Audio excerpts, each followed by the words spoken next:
তো দেখো আজকের যে ক্লাসটা সেটা হচ্ছে আমাদের মোস্ট ইম্পর্টেন্ট একটা পয়েন্টের মধ্যে থেকে, সেটা হচ্ছে কি আমরা লাস্ট দিনে আমাদের কোশ্চেন যতগুলো ছিল সেখানে আমরা সলভ করেছিলাম। টোটাল কোশ্চেন হচ্ছে 1 থেকে যদি লক্ষ্য করি আমরা কিন্তু সেই সেটটাতে 1 থেকে 25 সেট সলভ করেছিলাম। হ্যাঁ, আজকে সেট টু এর যেটা বিষয় হচ্ছে যে এখানে মোট কোশ্চেনের যে সংখ্যা সেই সংখ্যাটা কিন্তু হচ্ছে তুলনামূলক সেম, মানে আমি 25টা এখানেও রেখেছি, কিন্তু বিষয় হচ্ছে কোশ্চেনের সিরিজটা লক্ষ্য করে দেখো। এখানে এর আগের দিন 1 থেকে 25 হয়ে গেছিলো, আজকে হবে 26 থেকে 45, না এখানে হবে 50। ঠিক আছে, 26 থেকে 50টি প্রশ্ন আজকে সলভ করবো। ঠিক আছে, তো চলো প্রথম প্রশ্ন দেখে নিই আমরা। মানবদেহের দীর্ঘতম স্নায়ু কোনটি? কেউ আনসার করতে চাইবে? মানবদেহের দীর্ঘতম স্নায়ু কোনটি? Optic nerve, auditory nerve, sciatic nerve, vagus nerve? যে কেউ ট্রাই করতে পারো।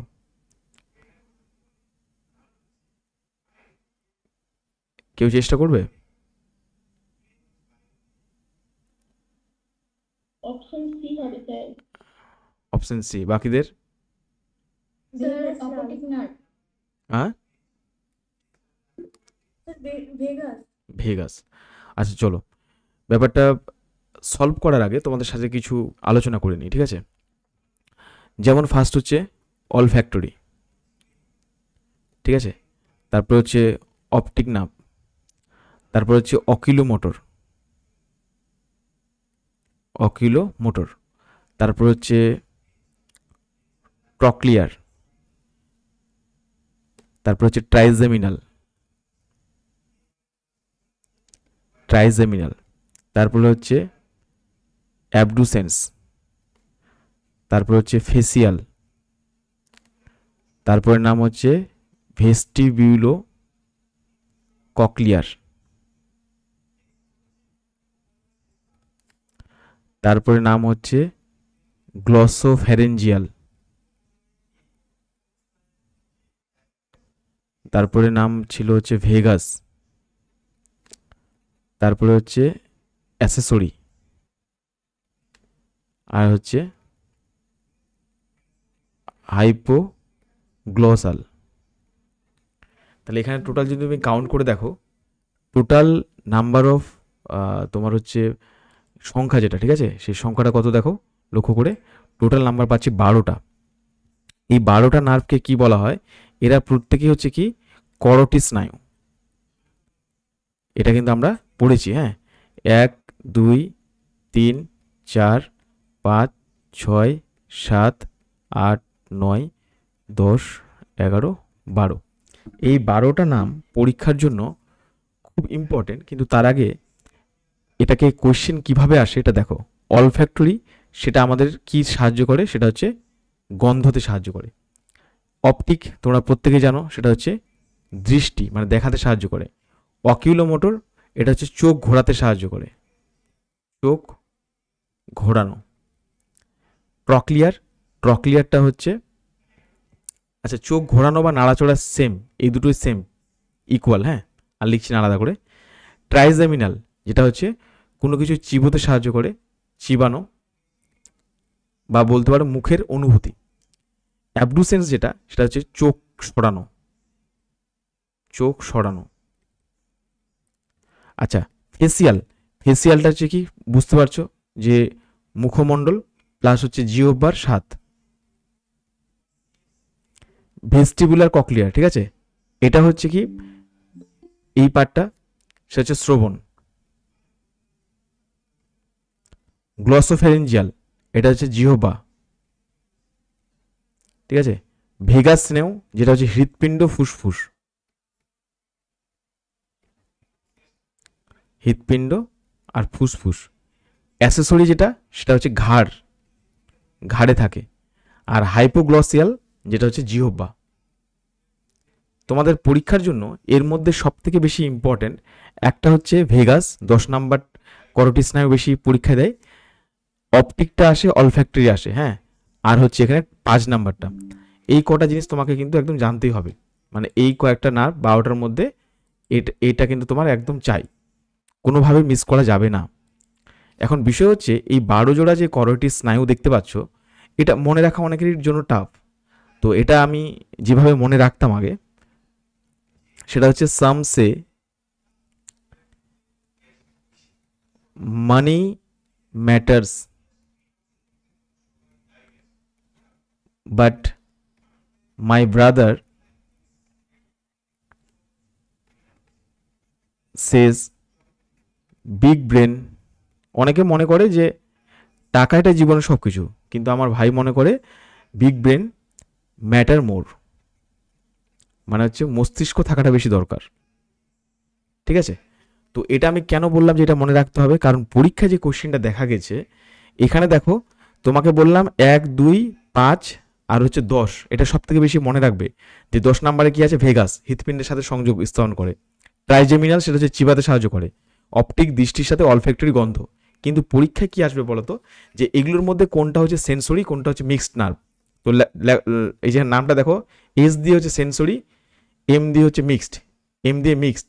ঠিক আছে, এবারে এই যে পয়েন্টগুলো দেখো, ভালো করে লক্ষ্য করে দেখো, প্রতিটার ক্ষেত্রে এখানে দেখো বি দিয়ে আছে, but my brother B, sensory, big brain matter more, তাহলে এম পেলাম। তাহলে পরীক্ষার জন্য দেখো এখানে টোটাল যদি তুমি কাউন্ট করো 1, 2, 3, 4, 5, 6, 7, 8, 9, 10, 11, 12, তাহলে 12টা পেলে।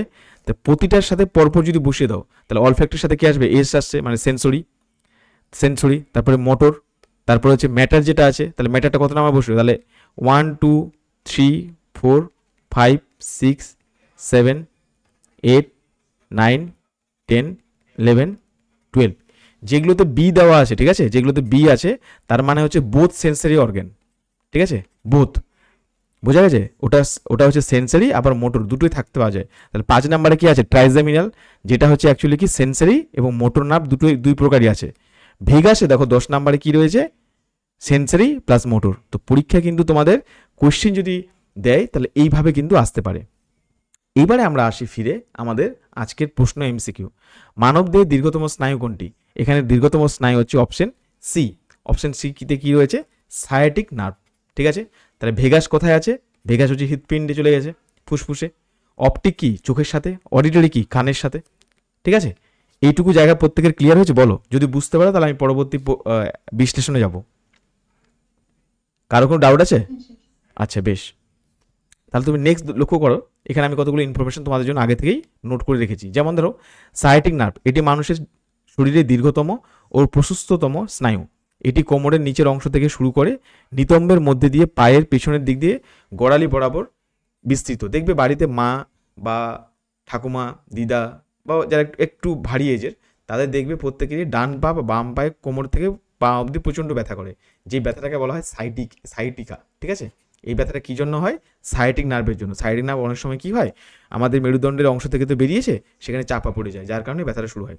অপটিক নার্ভ, যেটা আমি কিছুক্ষণ আগে বললাম, মস্তিষ্কে চক্ষু প্রেরণে, যেটা হচ্ছে দীর্ঘতম স্নায়ু নয়, তাহলে এটা তো বুঝতে পারলাম। অডজোড়ি কি, মানে এটা হচ্ছে মস্তিষ্কে শব্দ প্রেরণ করে। আর ভেগাস কি, এটা দীর্ঘতম ক্রেনিয়াল স্নায়ু। পরীক্ষায় প্রশ্ন আসে ক্রেনিয়াল স্নায়ু কোনটা দীর্ঘতম, সেটা হচ্ছে কি ভেগাস, যা মস্তিষ্ক থেকে বুক পেটের দিকে। তাহলে তুমি দুই ধরনের দীর্ঘতম স্নায়ু পেলে, পুরো শরীরের মধ্যে যদি বলে তাহলে সেটা হচ্ছে সায়াটিক, আর যদি বলা হয় যে আমাদের করোটি স্নায়ুর মধ্যে সব থেকে দীর্ঘতম কে, তাহলে কি পেলাম, সেটা হচ্ছে কি পেলাম বলো, ভেগাস। ঠিক আছে, যদি দীর্ঘতম ক্র্যানিয়াল কথা বলে তাহলে হচ্ছে ভেগাস, যেটা মস্তিষ্ক থেকে বুক ও পেটের বিভিন্ন অঙ্গ পর্যন্ত বিস্তৃত লাভ করেছে। এইটুকু বুঝতে পারি সবাই? কারো কোনো অবজেকশন?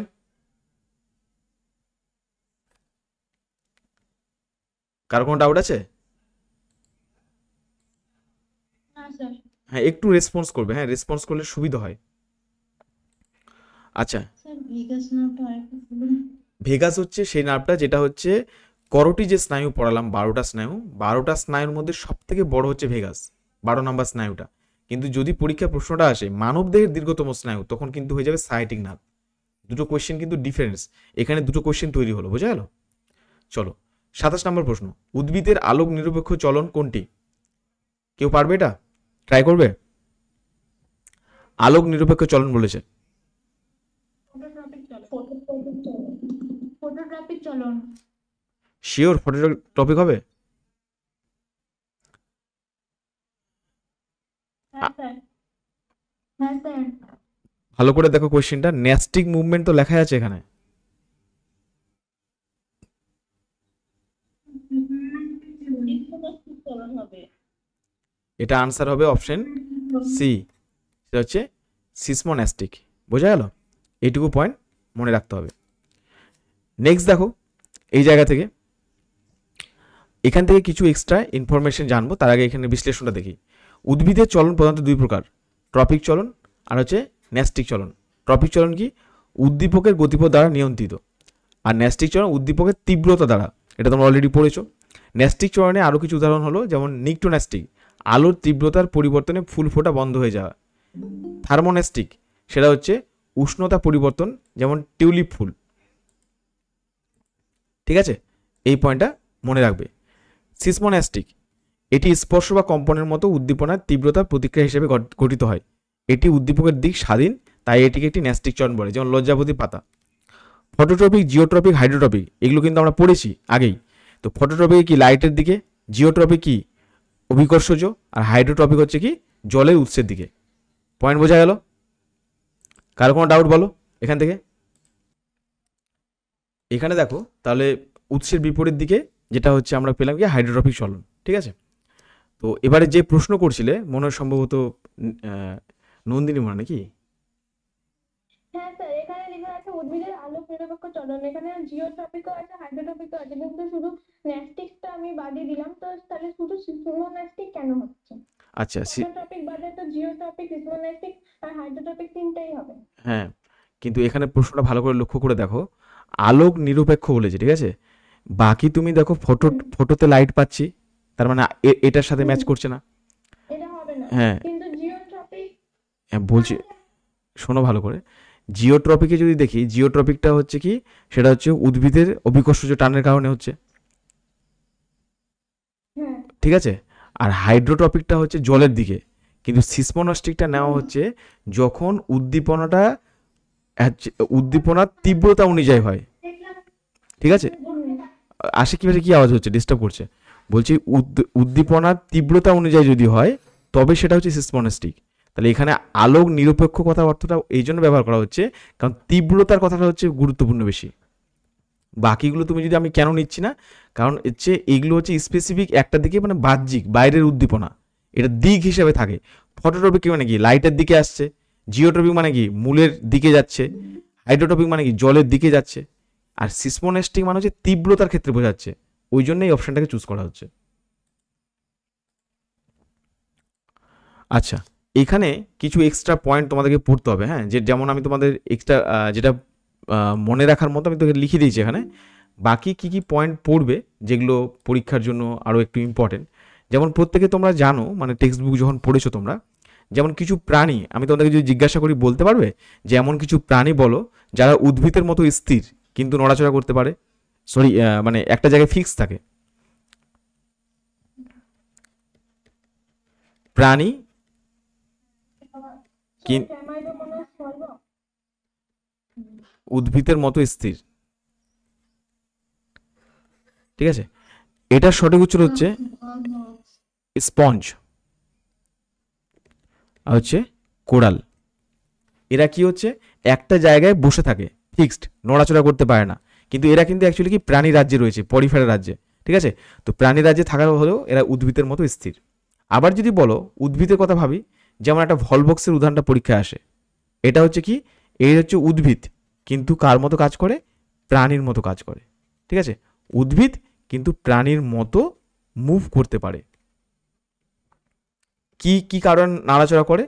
কারণ হচ্ছে যখন আলো পড়ে, আলো পড়লে তোমার হচ্ছে ভলবক্স একটা স্থান থেকে আরেকটা স্থানে সরে যায়। ঠিক আছে, এইটুকু বুঝতে পেরেছো?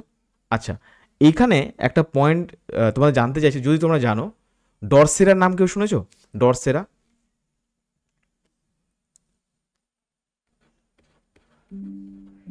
ডরসেরা, ডরসেরার নাম কেউ শুনেছো? হ্যাঁ, ডরসের ড্রসোফিলা আলাদা, ডরসেরা আর হচ্ছে যেমন ভেনাস ফ্লাইট ট্র্যাপ। এরা হচ্ছে এমন এক ধরনের উদ্ভিদ যারা পতঙ্গকে ট্র্যাপ করে, যারা পতঙ্গকে মানে কীট পতঙ্গকে ধরে, ঠিক আছে? তো এরাও কিন্তু কার সাপেক্ষে পরীক্ষায় এটা যদি আসে যে পিচার প্ল্যান্ট মানে যারা হচ্ছে কীট পতঙ্গকে ধরে, তাহলে একটা উদ্দীপনার কারণে তো ওদের কীট পতঙ্গগুলোকে যারা ধরছে, তো উদ্দীপনার নিশ্চয় একটা কারণ আছে। সেই উদ্দীপনার কারণটা কি? কীট পতঙ্গ, যার কারণে ডরসে আর হচ্ছে ভেনাস ফ্লাই ট্র্যাপ, ডরসেরা স্পেলিংটা ভুল হয়েছে একটু, ডরসেরা আর হচ্ছে ভেনাস ফ্লাই ট্র্যাপ, তারা কোনো স্থান পরিবর্তন করে না, একটা জায়গায় থাকে, কিন্তু প্রাণীদের মতো এরা শিকার করতে পারে। তো এক্সট্রা পয়েন্ট হিসাবে এই কয়েকটা জায়গা পড়ে নিও, হ্যাঁ? যেমন কি বললাম, শুরুতে স্পঞ্জ কোরাল আর ভলভক্সের কথা বলেছি এখানে, আর ডরসেরা ভেনাস ফ্লাই ট্র্যাপ, এই নামগুলো মনে রাখতে হবে তোমাকে। আচ্ছা, এটা আমরা তো আলোচনা করলাম। এবারে চলো নেক্সট প্রশ্ন, 28 নম্বর প্রশ্ন, স্পাইরোগাইরা নামক শৈবালে কি ধরনের অযৌনজনন দেখা যায়? কেউ ট্রাই করবে? স্পাইরোগাইরার নামক শৈবালে কি ধরনের অযৌনজনন দেখা যায়? খণ্ডীভবন, ভেরি গুড। হ্যাঁ, এটা সঠিক উত্তর হচ্ছে খণ্ডীভবন। এটার বিশেষ কিছু নেই, কারণ এর আগের মক টেস্টে আমরা এগুলোর ব্যাপারে আলোচনা করেছি যেহেতু, তাই আমি এখানে আর এক্সট্রা ইনফরমেশন দেওয়ার মতো প্রয়োজন মনে করি না। তারপরেও কিছু পয়েন্ট আমি লিখে রেখেছি, যেগুলো তোমরা দেখে নিতে পারো একবার। ফ্র্যাগমেন্টেশন হচ্ছে স্পাইরোগাইরা একটি ফিলামেন্টাস মানে সূত্রাকার শৈবাল, ঠিক আছে? এই কোনো কারণে এর দেহ এক বা একাধিক খণ্ডে বিভক্ত হলে প্রতিটি খণ্ড বৃদ্ধি পেয়ে একটি নতুন সম্পূর্ণ স্পাইরোগাইরা তৈরি করে, একেই খণ্ডীভবন বলে। তাহলে প্রসেসটা একদম ক্লিয়ার তোমাদের কাছে। অযৌনজনন ছাড়াও, এই পয়েন্টটা ভালো করে মনে রাখবে, অযৌনজনন ছাড়াও স্পাইরোগাইরা প্রতিকূল পরিবেশে কনজুগেশনের সংশ্লেষ করে। তো যখন এক্সামিনার কোয়েশ্চেন সেট করে, তো দেখতে চায় যেগুলো জায়গায় ব্যতিক্রম আছে, সেই ব্যতিক্রমের ধর্মী জায়গাগুলো থেকে বেশি প্রশ্ন দেওয়ার চেষ্টা করে, ঠিক আছে? তো কনজুগেশন বা সংশ্লেষ নামক এক প্রকার যৌনজনন প্রকাশ সম্পন্ন করে। দ্বিবিভাজন, এটি সাধারণত এককোষী জীবে যেমন অ্যামিবা, ব্যাকটেরিয়াতে দেখা যায়। কোরকোদ্গম বা বার্ডিং যেমন ইস্ট, হাইড্রার ক্ষেত্রে জীবে দেখা যায়, যেখানে মাতৃদেহ থেকে একটি কোরক বা বার্ড তৈরি হয়। আচ্ছা বলো তো, যদি হাইড্রার ক্ষেত্রে তার শরীর যদি 2n হয় আর বার্ডটা যদি ফরমেশন করে, তাহলে সেটা কত হবে, n না 2n? কেউ বলতে পারবে?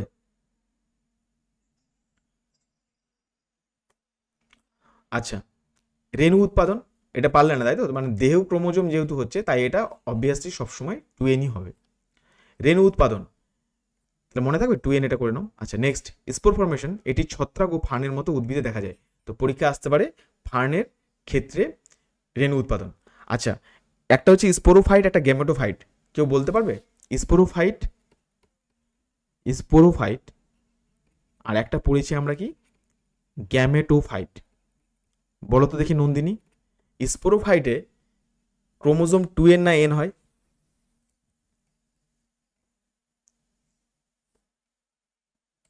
পারবে নন্দিনী? যা, আর কথা বলছে না। স্যার এন হবে। এন হবে তাই তো স্পোরোফাইটে? আচ্ছা দোলন আছো? কোয়েল, কোয়েল দাস? আচ্ছা চলো, আচ্ছা বলি, স্পোরোফাইটটা হচ্ছে সবসময় এরা হয় 2n, গ্যামেটোফাইট হচ্ছে n। এটা মনে রেখো, পরীক্ষায় এখান থেকে কোশ্চেন আসবে, ঠিক আছে? যে এটা কার ক্ষেত্রে দেখা যায়, ফার্নের ক্ষেত্রে, ফার্নের ক্ষেত্রে তোমাকে জিজ্ঞাসা করবে স্পোরোফাইট দশা কেমন আর গ্যামেটোফাইট দশা কেমন, ঠিক আছে? এই জিনিসগুলো মনে রাখবে। নেক্সট চলো, 29 নম্বর প্রশ্ন, বর্ণান্ধতা কালার ব্লাইন্ডনেস কোন ধরনের রোগ? বলো, এটা কি ধরনের রোগ হবে? যে কেউ ট্রাই করতে পারো।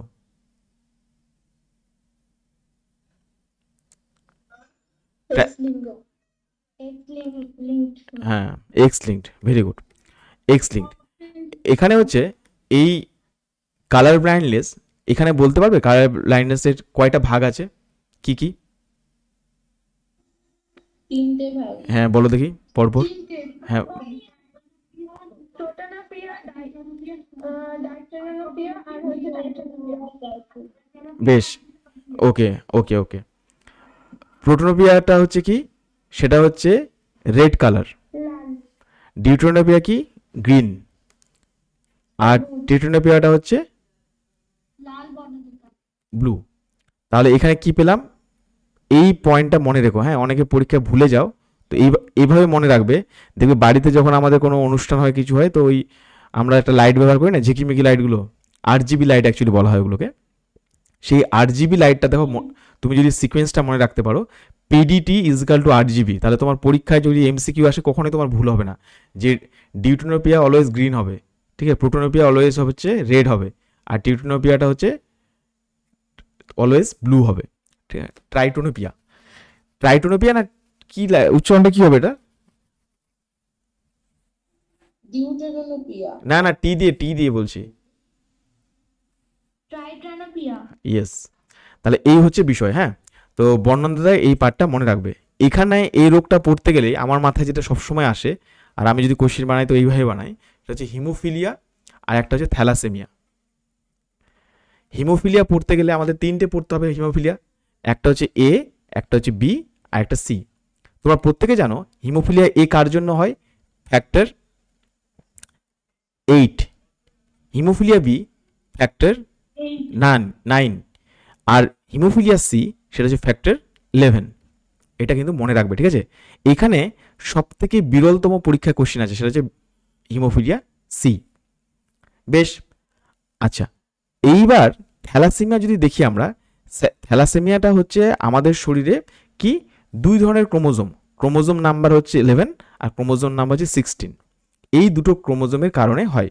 একটার নাম হচ্ছে আলফা থ্যালাসেমিয়া, আর একটার নাম হচ্ছে বিটা থ্যালাসেমিয়া। তোমরা এটা প্রত্যেকে জানো, ঠিক আছে। আলফা থ্যালাসেমিয়াতে কি হয়, আলফা চেনটা কম থাকে, আর বিটা থ্যালাসেমিয়াতে কি হয়, বিটা চেন কম থাকে। আমি এটা লিখছি না আলাদা করে, ঠিক আছে। নেক্সট, এই রিলেটেড যদি ইনফরমেশন আমি যেগুলো বললাম, পরীক্ষায় একদম শিওর শর্ট কোশ্চেন কমন পাবে, ক্রোমোজোম নাম্বার আর ফ্যাক্টরের নাম, ঠিক আছে। আচ্ছা, এখানে একটা প্রশ্ন করে দেখি, বলো কে বলতে পারছো। A আর B হিমোফিলিয়া এক্স ক্রোমোজোম বাহিত না হচ্ছে অটোজোম বাহিত, আর সিটা, এক্স ক্রোমোজোম বাহিত। আর সিটা কি হবে? অটোজোম। হ্যাঁ, এটা হচ্ছে ব্যতিক্রম। পরীক্ষায় স্যার যেটা চাইবে, ব্যতিক্রম সবসময় চাইবে, ঠিক আছে। অটোজোম বাহিত, এটা কিন্তু সবসময় ব্যতিক্রমটা কিন্তু চায়। ওই জন্য এগুলো একটু টেকনিক্যালি মনে রাখবে, যখনই পড়বে একটা ডিজিজ তার সাথে বাকি ডিজিজগুলো পড়ে নেওয়ার চেষ্টা করবে। চলো, এক্সট্রা কিছু পয়েন্ট হয়তো লেখা আছে এখানে, কি লেখা আছে দেখি। বর্ণান্ধতা একটি প্রচ্ছন্ন জিন ঘটিত রোগ, এর জন্য দায়ী জিনটি এক্স ক্রোমোজোমে অবস্থিত, তাই এটি এক্স লিঙ্ক রোগ। পুরুষদের একটি মাত্র এক্স ক্রোমোজোম থাকায় যদি সেই এক্স ক্রোমোজোম বর্ণান্ধতার জিন থাকে, তবেই তারা এই রোগে আক্রান্ত হয়। তাহলে এক্ষেত্রে পরীক্ষায় একটা প্রশ্ন আসে যে কারা সাধারণত এই রোগে আক্রান্ত হওয়ার সম্ভাবনা বেশি, সেটা হচ্ছে পুরুষ, ঠিক আছে।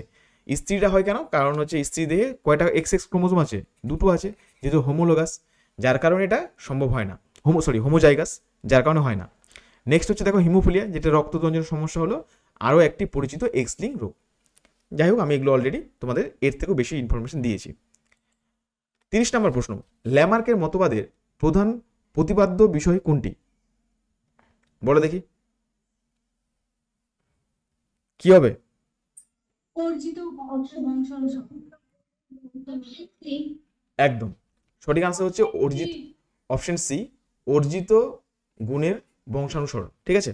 এটা হচ্ছে আমাদের ল্যামার্কের মতবাদের প্রতিপাদ্য বিষয়। এইখানে একটি বিষয় হচ্ছে যে আমরা ল্যামার্ক যখন পড়ব, তার পাশাপাশি চার্লস ডারউইন পড়ে নেব, ঠিক আছে। তো ল্যামার্কের পুরো নাম পরীক্ষায় আসতে পারে, বিজ্ঞানী জ্যা ব্যাপটিস্ট দ্য মনেট ল্যামার্ক। তো পরীক্ষায় ওই মনেট কথাটা দেয় না, জ্যা ব্যাপটিস্ট ল্যামার্ক পুরোটা আসে, যেটা আমি নোট আকারে রেখেছি তোমাদের জন্য, একবার জাস্ট এখান থেকে পড়ে নাও। বিজ্ঞানী জ্যা ব্যাপটিস্ট ল্যামার্কের বিবর্তন তত্ত্ব ভিত্তি ছিল দুটি, কি কি সেটা, অঙ্গের ব্যবহার ও অপব্যবহারের সূত্র, যেটা আমি লাস্ট দিনে তোমাদের বলছিলাম জিরাফের কথা। অর্জিত বৈশিষ্ট্যের বংশানুকরণ, মানে তার মতে কোনো জীব তার জীবনকালে পরিবেশ সাথে মানিয়ে চলার জন্য যে বৈশিষ্ট্যগুলো অর্জন করে তা তার পরবর্তী প্রজন্মে সঞ্চারিত হয়। কেউ আমাকে একটা বাস্তব উদাহরণ দিয়ে বোঝাতে পারবে যে এই কথার লাইনটার মানেটা কি অ্যাকচুয়ালি? এই যে অর্জিত বৈশিষ্ট্যের বংশানুসরণ, যে কেউ ট্রাই করতে পারো, একজনই বলো যে একটা বাস্তবসম্মত উদাহরণ, কেউ ট্রাই করবে? মানুষের মানুষের অ্যাপেন্ডিক্স। এটা অ্যাপেন্ডিক্স পরিবেশ থেকে কি করে শিখবে? হলো না। আর কেউ ট্রাই করবে?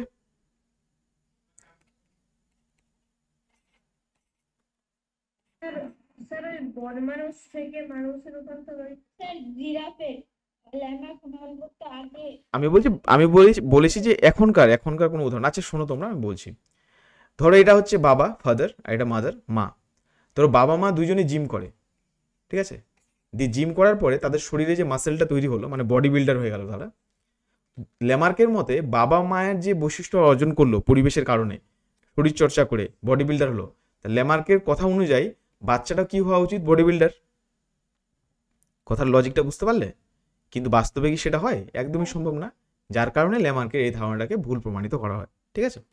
নেক্সট, যোগ্যতমের উদ্বর্তন বা প্রাকৃতিক নির্বাচন পয়েন্টটা হলো ডারউইনবাদের মূল ভিত্তি। পরীক্ষায় এটা কিন্তু আমার যতদূর অনুমান এবারে কিন্তু তোমাদের ক্যাটাগরি 2 এ কোশ্চেনটা আসতে পারে, ঠিক আছে?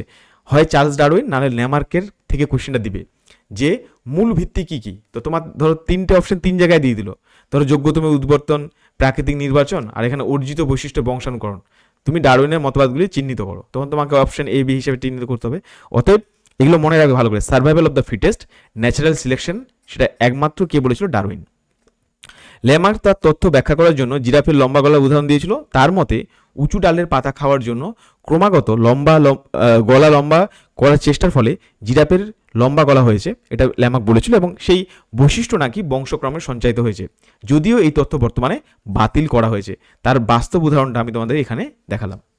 আশা করি প্রত্যেকের এই জায়গাটা বুঝতে সুবিধা হয়েছে। এবার বোঝা গেছে তো? হ্যাঁ স্যার। নেক্সট, মিনামাটা রোগ সৃষ্টিকারী দূষক পদার্থটি কি? ঠিক আছে, এটা তো একদম সহজ। পারদ। বেশ, ভেরি গুড, পারদ। তাহলে এখানে চলো আমরা দেখে নিই এক এক করে বাকি অপশন যদি দেখি। তো ক্যাডমিয়ামের ফলে কি হয়? ইটাই রোগ। ইটাই। আচ্ছা, এবার তুমি যদি লক্ষ্য করে দেখো, এই যে সীসা, বেসিক্যালি সীসা কি করে? মানব দেহের হয়েছে থামো। মানব দেহের যে ছোট ছোট শিশু আছে যারা, ঠিক আছে, তাদের মস্তিষ্কের বিকাশ ঘটতে বাধা দেয়, যে ডিফ্লেক্সিয়া, ঠিক আছে, যেটা বলছো তোমরা। আচ্ছা, নেক্সট হচ্ছে আর্সেনিকের ফলে কি হয়? এটা পারবে সবাই? Very good, black foot disease. এগুলো পারলে, ঠিক আছে। আচ্ছা, আমি এক্সট্রা পয়েন্ট হিসেবে যদি তোমাদেরকে বলি, যেমন ধরো পরীক্ষায় একটা প্রশ্ন দেয়, যেমন হচ্ছে ফ্লুরাইডের কারণে কি হয়? হ্যাঁ, ভেরি গুড, ঠিক আছে, ফ্লুরোসিস। এটা পরীক্ষায় কিন্তু আসে, ফ্লুরোসিস। তারপরে ধরো ওই যে সালফার ডাই অক্সাইডের কারণে কি হয়? আমাদের শরীরে কোন ডিজিজ হয় কেউ বলতে পারবে? ব্রঙ্কাইটিস। তার সাথে হচ্ছে অ্যাজমা,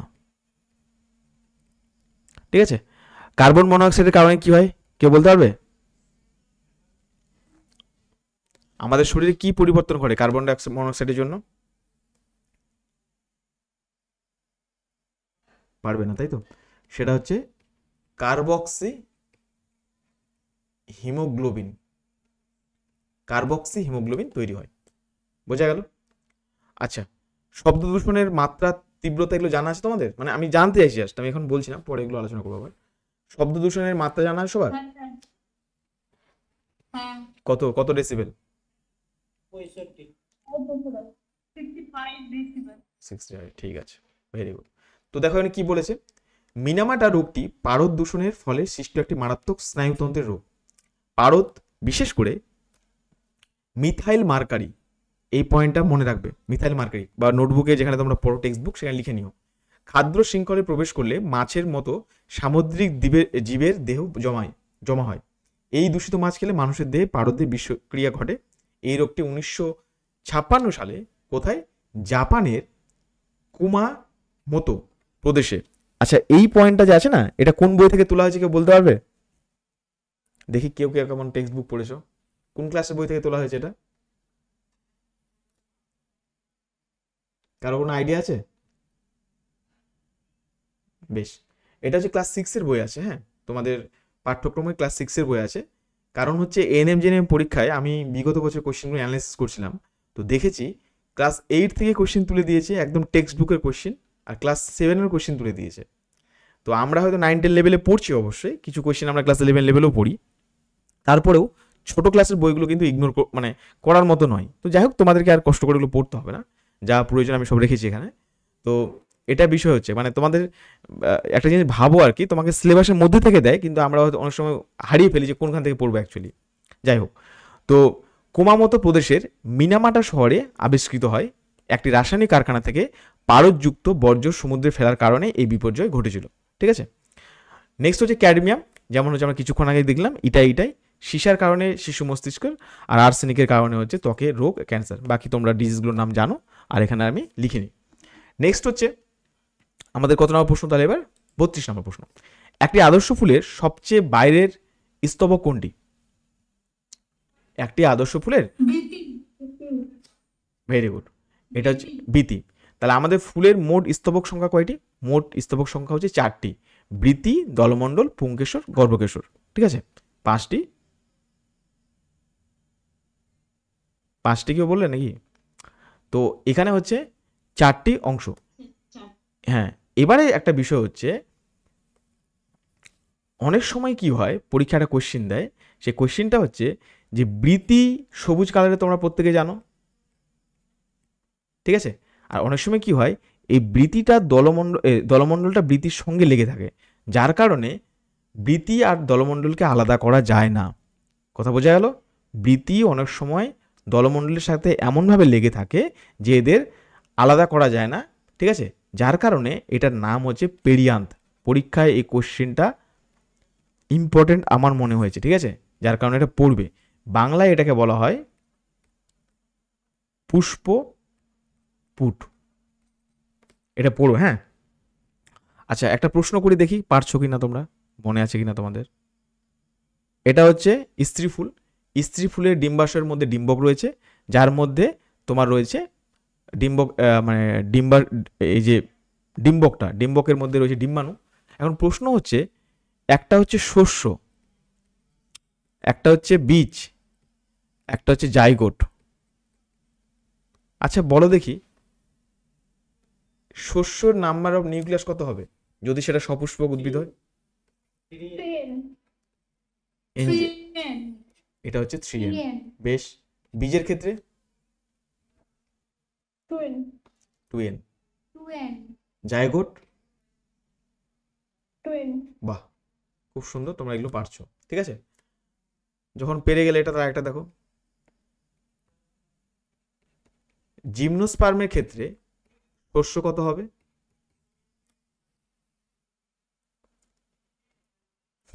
বলো,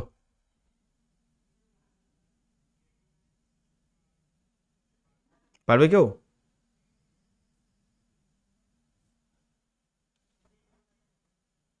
হ্যাঁ কি না বলো, না পারলে এগিয়ে যাই, আমি বলি 3n। বেশ, আর আর কেউ ট্রাই করবে? 2n। আসলে হচ্ছে যখনই জিমনোস্পার্ম বলবে আর যখন এনজিওস্পার্ম বলবে, এই দুটো টার্ম মাথায় রেখো। পরীক্ষায় দেখা গেল বললো শস্য নিউক্লিয়াস কত, যে তুমি একদম মহা আনন্দে 3n করে আসলে, দিয়ে রসগোল্লাটা হাতে করে নিয়ে আসবা। ঠিক আছে, যদি এনজিওস্পার্ম বলে সপুষ্পক উদ্ভিদ, তাহলে হচ্ছে যেটা হচ্ছে 3n, কিন্তু যদি জিমনোস্পার্ম বলে, গুপ্ত বীজের কথা যদি বলে, সেক্ষেত্রে শস্য নিউক্লিয়াসটা হয় হচ্ছে n। এটা হচ্ছে খুবই ভাইটাল। ঠিক আছে, পার্থক্যটা বোঝো। এখানে আমি এক্সেপশনগুলো কেন বলছি বলো তো, কারণ পরীক্ষক অনেক সময় কি করে, আমরা সচরাচর যেটা পড়ি আর যেটা পড়ি না সেখান থেকে কোশ্চেনটা দেয়, তো এই জায়গাগুলো মনে রাখবে। আচ্ছা, এখানে একটা জিনিস বলতে ভুলে গেলাম, পেরিয়ান্তের ক্ষেত্রে এর যে অংশ, পেরিয়ান্তের ছোট ছোট অংশ হবে, যেমন বৃত্তের অংশকে বৃত্তাংশ বলে, পেরিয়ান্তের অংশকে কি বলে এটা পরীক্ষায় দেয়, সেটাকে বলা হয় টেপাল। ঠিক আছে, টেপালগুলো মিলে তৈরি করে পেরিয়ান্ত। আচ্ছা, কিসে দেখতে পাওয়া যায়, এটা পরীক্ষার প্রধান প্রশ্ন। একটা হচ্ছে যেমন পেঁয়াজ। আচ্ছা, পেঁয়াজের ক্রোমোজোম সংখ্যা বলতে পারবে? দেখি কাকে জিজ্ঞাসা করি, পেঁয়াজের ক্রোমোজোম সংখ্যা। কোয়েল দাস বলো, পেঁয়াজের ক্রোমোজোম সংখ্যা কত? কোয়েল,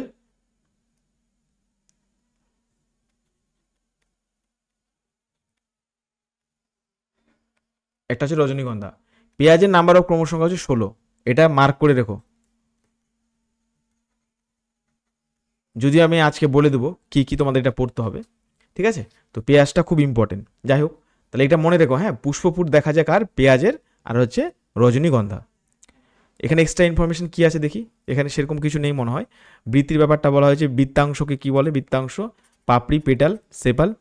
পুংকেশী চক্র হচ্ছে উদ্ভিদের পুংজনন অঙ্গ, আর গর্ভকেশী চক্র হচ্ছে স্ত্রী জনন অঙ্গ। যখন বৃত্তি মানে আকৃতি রং আলাদা করা যায় না, পুষ্পপুট বলে, রজনীগন্ধা, পেঁয়াজ। যাই হোক, আমি যেগুলো বলেছি এগুলোই রয়েছে, হ্যাঁ, আর কিছু সেরকম নেই। আমাদের পরবর্তী প্রশ্ন 33 নাম্বার, দ্বিসংকর জননের টেস্ট ক্রসের অনুপাত কত? বলো, বলো দেখি।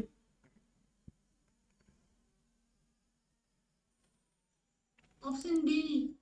অপশন ডি, অসাধারণ। পূজা নাকি গলাটা ওরকম? 1:1:1। 1:, না স্যার, আমি কোয়েল। ও আচ্ছা, কোয়েল বলছো, আচ্ছা, হ্যাঁ, 1:1:, 1:1:1:1:1। হ্যাঁ, option D. Option D, very good. তাহলে হচ্ছে দ্বিসংকর জননের টেস্ট ক্রস হচ্ছে এটা। আচ্ছা, এক সংকর জননের টেস্ট ক্রস অলরেডি পড়ে ফেলেছি আমরা লাস্ট দিনে মনে হয় ক্লাসে। টেস্ট ক্রস ব্যাক ক্রসের কথা বলেছিলাম মনে হয়, আলোচনা হয়েছিল ওই মক টেস্ট বা, হ্যাঁ ওটা, আচ্ছা বেশ। তো এই জায়গাটা কিন্তু মনে রেখো, পরীক্ষায় এক সংকর দিচ্ছে না দ্বিসংকর দিচ্ছে, ঠিক আছে? পাশাপাশি এখানে 9:3:3:1 হচ্ছে F2 জেনারেশন, ঠিক আছে? দ্বিসংকর, এটা হচ্ছে জিনোটাইপ, সরি ফিনোটাইপ। 1:2:1 কিসে দেখা যায়? কে বলতে পারবে? F2 এক সংকর, অসম্পূর্ণ প্রকটতা। জিনোটাইপে যেমন দেখা যায়, পাশাপাশি হচ্ছে অসম্পূর্ণ প্রকটতাও দেখা যায়, ঠিক আছে? আর লিখছি না পুরোটা। আর 3:1টা দেখা যায় F2তে ফিনোটাইপ। যাই হোক, এর এক্সট্রা পয়েন্টগুলো দেখে নিই কী রয়েছে। টেস্ট ক্রস হচ্ছে ডমিনেন্ট জীবের সাথে প্রচ্ছন্ন হোমোজাইগাস, যেটা আমি অলরেডি আলোচনা করেছি এর আগে। এগুলো দ্বিসংকর জননের কথা লিখেছে 1:1, আর 9:3:3:1 হলো দ্বিসংকর জননের F2 জনুতে ফিনোটাইপ, 3:1 হচ্ছে F2 জনুর ফিনোটাইপ, 1:2:1 হচ্ছে F2 জনুর জিনোটাইপ। এটা এগুলো আলোচনা করা হয়েছে। নেক্সট 34 নম্বর প্রশ্ন, মানবদেহে রক্ত তঞ্চনে সাহায্যকারী ভিটামিন কোনগুলি? Vitamin K. Vitamin K. জলে দ্রবীভূত, আর একটা হচ্ছে ফ্যাটে দ্রবীভূত। জলে দ্রবীভূত ভিটামিন হচ্ছে ভিটামিন বি, আর ভিটামিন বি আর সি, আর এদিকে হচ্ছে এ ডি ই কে। আচ্ছা, একটু মাইকটা অফ করো, যার ডিস্টার্ব হচ্ছে, একটু মাইকটা একটু অফ করো। এখানে দেখো ভিটামিন এ, এটা হচ্ছে রেটিনল, ঠিক আছে?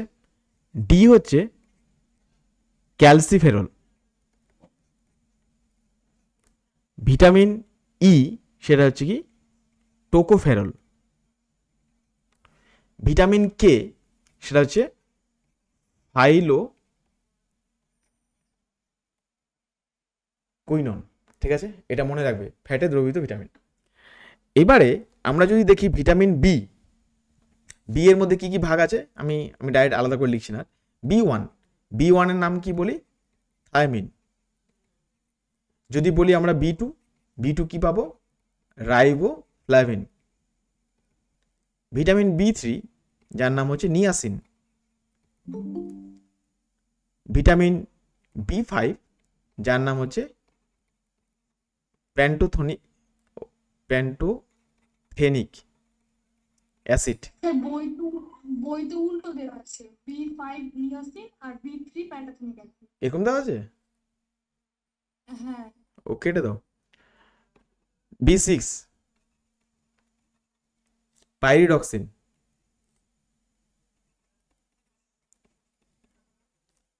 বি7 বায়োটিন। বি9, ওহ বি9 কি রসগোল্লা হয়ে গেল। B9 সেটা হচ্ছে ফলিক অ্যাসিড। B12 যেটার নাম হচ্ছে কি সায়ানোকোবালামিন। এই নামগুলো তোমাদের পড়তে হবে। আর সি নাম তো সবাই তোমরা, অ্যাসকর্বিক অ্যাসিড। হ্যাঁ বলো। বেরিবেরিটা তাহলে কোন ভিটামিনের হলো? আসছি, অ্যাসকর্বিক অ্যাসিড, একটু ধৈর্য ধরো, এখনই আসছে এগুলো। ফার্স্ট হচ্ছে দেখো ভিটামিন এ, এটা হচ্ছে রাতকানা। ভিটামিন ডি সেটা হচ্ছে রিকেট, এটা হচ্ছে শিশু অবস্থায়, পরীক্ষায় কিন্তু এইভাবে কোশ্চেনটা ঘুরিয়ে আসে। আর যখন প্রাপ্তবয়স্ক হয়ে যাবে অস্টিওমেলেসিয়া, অস্টিওমেলেসিয়া, ঠিক আছে। এটা হচ্ছে প্রাপ্তবয়স্ক হলে, আমি পুরো লিখছি না, প্রাপ্ত কথা লিখলাম শুধু। হ্যাঁ, ভিটামিন ই এর অভাবে যেটা হয় কি বলে লাগে বন্ধা, ঠিক আছে, মাতৃত্বের স্বাদ পায় না। ভিটামিন কে এটার অভাবে রক্ত তঞ্চিত হয় না, রক্ততঞ্চন ঘটে না। এবারে চলে আসি ভিটামিন যেটা B1 এর ওভারে যেটা হয় সেটা হচ্ছে বেরিবেরি, বোঝা গেল। আচ্ছা, বেরিবেরি ডিজিজের আরেকটা ধরনের রোগ হয়, কেউ বলতে পারবে এখানে কি রোগ হয়? একটা কেউ কি জানো? মানে ভিটামিন B1 এর আরেক ধরনের রোগ হয়, কেউ পারবে? এই নামটা শুনেছো? ওয়ার্নিক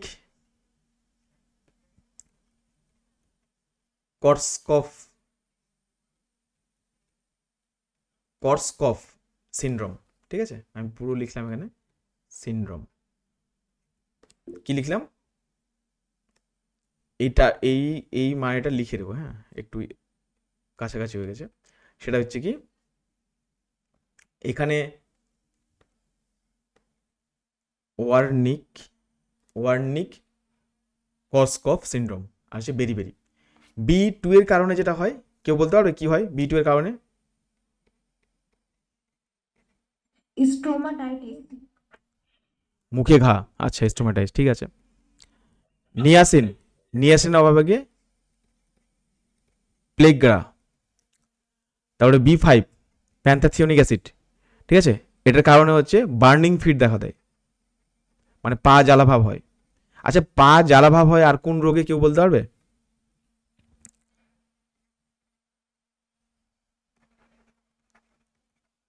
কারো জানা আছে?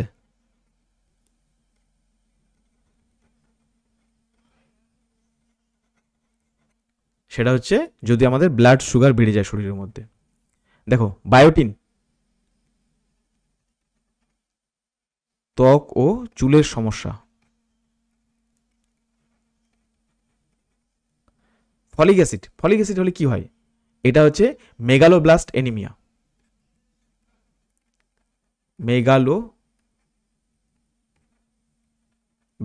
এনিমিয়া, আর লাস্ট হচ্ছে সায়ানোকোবালামিন, এর অভাবে কি হয়? পার্কিনসন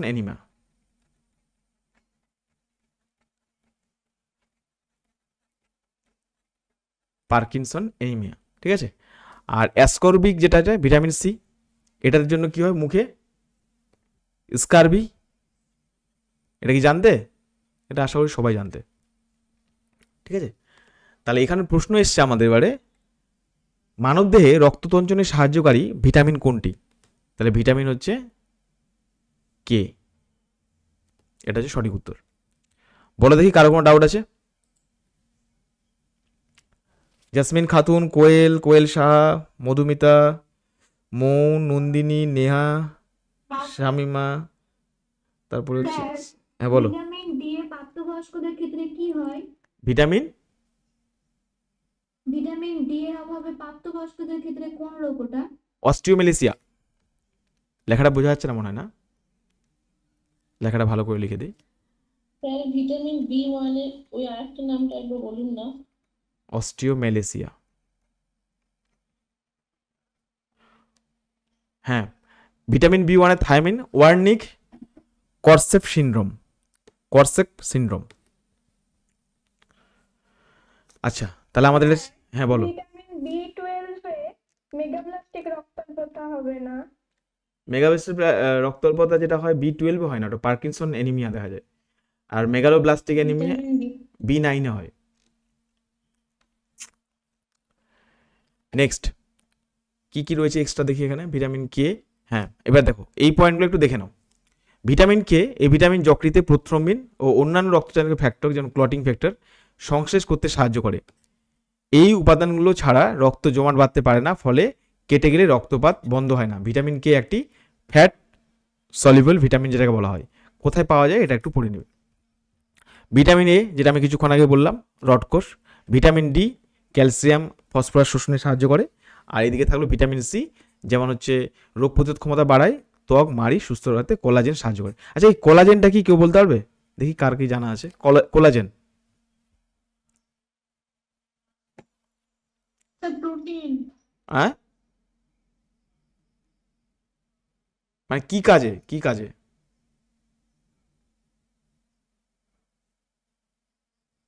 কোলাজেনটা কাজ কি কেউ পারবে না? কোয়েল, টিস্যু পড়নি কোয়েল?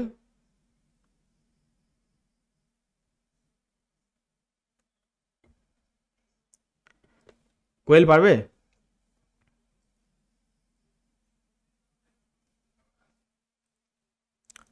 আচ্ছা, কোলাজেন হচ্ছে এক ধরনের প্রোটিন যেটা আমাদের বয়সের ছাপ তৈরি করে।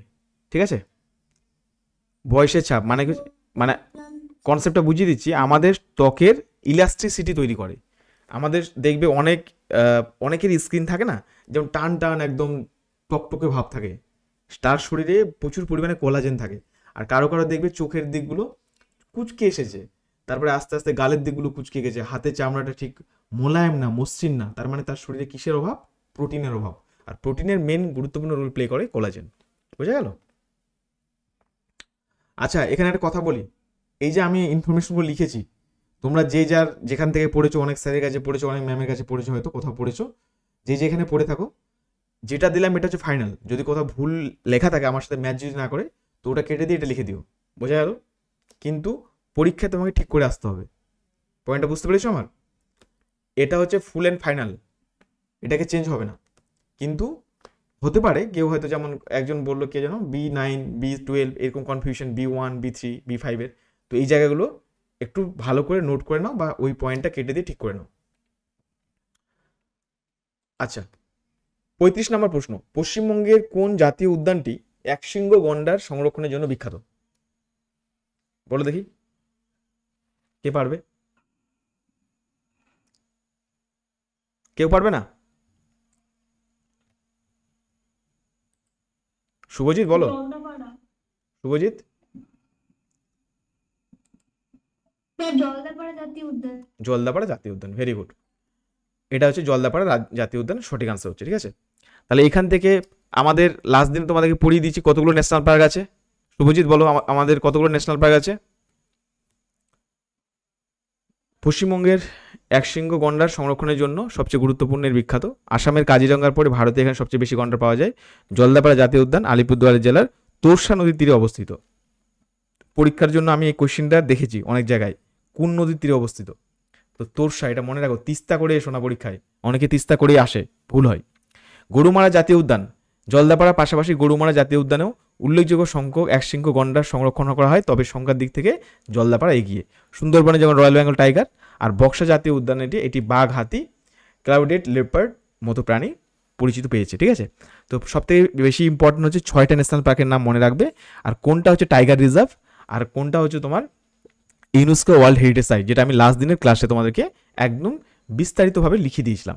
মনে পড়ছে তোমাদের? আচ্ছা, মানুষের শ্বাসক্রিয়ার হার মিনিটে কতবার?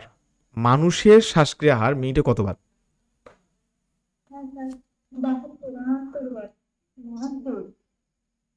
কোশ্চেনটা ভালো করে পড়ো, ভালো করে পড়ো, প্রশ্নটা একটু ভালো করে পড়ো। এই তো ভুল, এই ভুল করলে তো নার্সিং পরীক্ষায় গিয়ে ভুল হয়ে আসবে। কোশ্চেনটা পড়েছো ভালো করে? কি লেখা আছে বলো? 16বার। আমার কথা ওটা না, এই যে 72 যারা বললে কোশ্চেনটা পড়ে দেখেছো কি লিখেছে? মানুষ লিখেছে মানুষের শ্বাসক্রিয়া বলেছে, হৃদস্পন্দন বলেনি। বুঝতে পারলে? হৃদস্পন্দন বলেনি। এই জায়গাটা অনেকেই ভুল করে দেয়, যেটা তোমরা বলতে ভুল করে দিলে। যাই হোক, আচ্ছা, এই আনসারটা করার আগে তোমাদের আমি ছোট ছোট কতগুলো পয়েন্ট বলে দিই, যাতে পরীক্ষার জন্য মনে থাকে। লাংসের আবরণীকে বলা হয় প্লুরা। লাংসকে দুই ভাগে ভাগ করা হয়, একটা বাম দিকের লাংস, একটা ডান দিকের লাংস। বাম দিকের লাংসের লোবের সংখ্যা হচ্ছে দুটো লোব, 2 লোব, আর ডান দিকে লাংসে 3টে লোব থাকে। এখন লোব মানে কি? লোব মানে হচ্ছে খণ্ড। ঠিক আছে, মনে থাকবে। শ্বাসনালীর আরেকটা নাম হচ্ছে ট্রাকিয়া। শ্বাসনালী এর আরেকটা নাম কি? ট্রাকিয়া। এছাড়া আমরা যদি দেখি শ্বাসনালীর প্রাচীরে কি থাকে? সি আকৃতির রিং থাকে। সি আকৃতির রিং পাওয়া যায়। এই রিংটা কি দিয়ে তৈরি? কার্টিলেজ দিয়ে তৈরি। কথা বুঝতে পারলে? আচ্ছা, ফুসফুসের কার্যকারী একক কি? কে বলতে পারবে? কোয়েল পারবে? অ্যালভিওলার। হ্যাঁ, সেটা হচ্ছে অ্যালভিওলাই। এটা গেল। ঠিক আছে, নাকের ভিতরে আবরণীকে কি বলে? কে বলতে পারবে? নাকের ভিতরের আবরণী, আবরণী এর নাম হচ্ছে মিউকাস। এটা মনে রাখবে। ঠিক আছে, ফুসফুসের গ্যাসিয়াস আদান প্রদান কথা হয়, গ্যাসের বিনিময়, অ্যালভিওলার। হ্যাঁ, বিনিময় ঘটে অ্যালভিওলি। ঠিক আছে, আচ্ছা, এখান থেকে আর আমি সেরকম কোশ্চেন পাচ্ছি না। তো যাই হোক, সঠিক উত্তর কি হচ্ছে? 16 বার। ঠিক আছে, এটা অ্যাকচুয়ালি পরীক্ষায় 16 দিয়েছে, কিন্তু কিছু কিছু বইয়ে তোমরা পাবে 16 থেকে 20 বার, আর কিছু কিছু বইয়ে পাবে 16 থেকে 18 বার। তো মোস্ট অ্যাপ্রোপ্রিয়েট আমার মতে তোমরা 16 থেকে 18 বারটাকে নেবে। কথা বুঝতে পেরেছো? 16 থেকে 20 বারটাকে নেবে না। আচ্ছা, মানবদেহের যে কণ্ঠস্বর, মানে আমরা যে কথা বলছি, আমি যে কথা বলছি তোমাদের সাথে, বা তোমরা যখন কথা বলছো, সেটা কোথা থেকে উৎপন্ন হয়? এটা পরীক্ষায় প্রশ্ন দেয়। ঠিক আছে, কণ্ঠস্বর উৎপন্ন হয় কথা থেকে? সেটা হচ্ছে ল্যারিংস থেকে। এটা মনে রেখো, হ্যাঁ, ল্যারিংস থেকে। ও বানানটা ভুল হয়ে গেল, ল্যারিংস হতো এল আর। ল্যারিংস থেকে উৎপন্ন হয়। কনসেপ্ট ক্লিয়ার হয়েছে সবার? আর কারো কোনো ডাউট আছে এখানে? বলো, ডাউট রয়েছে কি? না স্যার। ডাউট নেই। দেখি এক্সট্রা পয়েন্ট। একজন প্রাপ্তবয়স্ক শূন্য মানুষের, ঠিক আছে, বিশ্রামরত প্রতি মিনিটে প্রায় 12 থেকে 20 বার শ্বাস প্রশ্বাস নেয়। তো এখানে পয়েন্টটা মিস হবে, এটা হচ্ছে 18 বার। ঠিক আছে, 12 থেকে 18 বার। প্রদত্ত বিকল্পগুলির মধ্যে 16 বার এই পরিসরের মধ্যে পড়ে। মানে বলতে চাইছে যে আমাদের যে অপশানগুলো ছিল, বাকি তো 20 নেই, ওই জন্য এরা 20 বা 18 তো নেই, তো 16টাকে নিতে হবে। ঠিক আছে, আচ্ছা, যাই হোক, আমাদের শ্বসনের হার, মানে শ্বাস প্রশ্বাসকে নিয়ন্ত্রণ করে ব্রেনের কোন অংশ? সেটা হচ্ছে মেডুলা অবলাঙ্গাটা। এটা মনে রাখবে। 72 বার একজন প্রাপ্তবয়স্ক মানুষের হৃদস্পন্দনের হার হচ্ছে 72 বার। যারা 72 বলে আনসার করেছিলে, অ্যাকচুয়ালি সেটা হচ্ছে হৃদস্পন্দন। আর যদি কারো দেখা যায় যে শ্বাস প্রশ্বাসের যে প্রক্রিয়া, সেটা যদি 40 বার বা 100 বার হয়, তাহলে ভাবতে হবে সে একটা কোনো ফিজিক্যাল এক্সারসাইজ করছে বা এক্সেপশন কোনো কন্ডিশনে হচ্ছে। স্বাভাবিক অবস্থায় কিন্তু কোনোভাবেই সম্ভব নয়। এইটুকু সকলে বুঝতে পেরেছো? বুঝতে পেরেছো? বলো। নেক্সট, জীবের কোনো বাহ্যিক বৈশিষ্ট্যকে কি বলা হয়? জীবের কোনো বাহ্যিক বৈশিষ্ট্যকে কি বলা হয়? এখানে সঠিক আনসার সবাই পারবে তোমরা। সেটা হচ্ছে ফিনোটাইপ। ফিনোটাইপ। এখন প্রশ্ন হচ্ছে, আমি কতগুলো তোমাদের স্পিসিসের নাম বলছি, যেটা মনে রাখা খুব দরকার। একদিকে হচ্ছে ক্রোমোজোম নাম্বার, আর একদিকে লিখছি হচ্ছে জীবের নাম। এটা মনে করে যেও, হ্যাঁ, কারণ আমার মনে হয় এগুলো থেকে কোশ্চেন দিতে পারে। আমার এটা ব্যক্তিগত মতামত, কোথাও কি বলছে আমি জানি না, তবে তোমরা পড়ে যেও। মানুষের ক্ষেত্রে হচ্ছে 46টা থাকে, যেমন শিম্পাঞ্জির ক্ষেত্রে, শিম্পাঞ্জি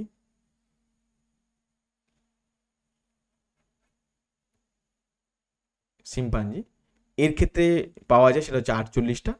ঠিক আছে, গরিলা হচ্ছে 48টা। দেখো তো মনে থাকবে কি না এই তিনটা, মনে থাকবে তোমাদের? হ্যাঁ স্যার। কোনো কঠিন না, তাই না? কঠিন লাগলো কি খুব? আচ্ছা, এবারে দেখো যেটা আসে সেটা হচ্ছে গরু। গরুর ক্ষেত্রে মনে রাখবে সেটা হচ্ছে 60, আর পরীক্ষা যেটা দেয় বিড়াল সেটা হচ্ছে কত, 38। আর একটা পড়ো জাস্ট, সেটা হচ্ছে কুকুর, সেটা হচ্ছে 78। ব্যাস, এটা পড়ে নিলে ঠিক আছে।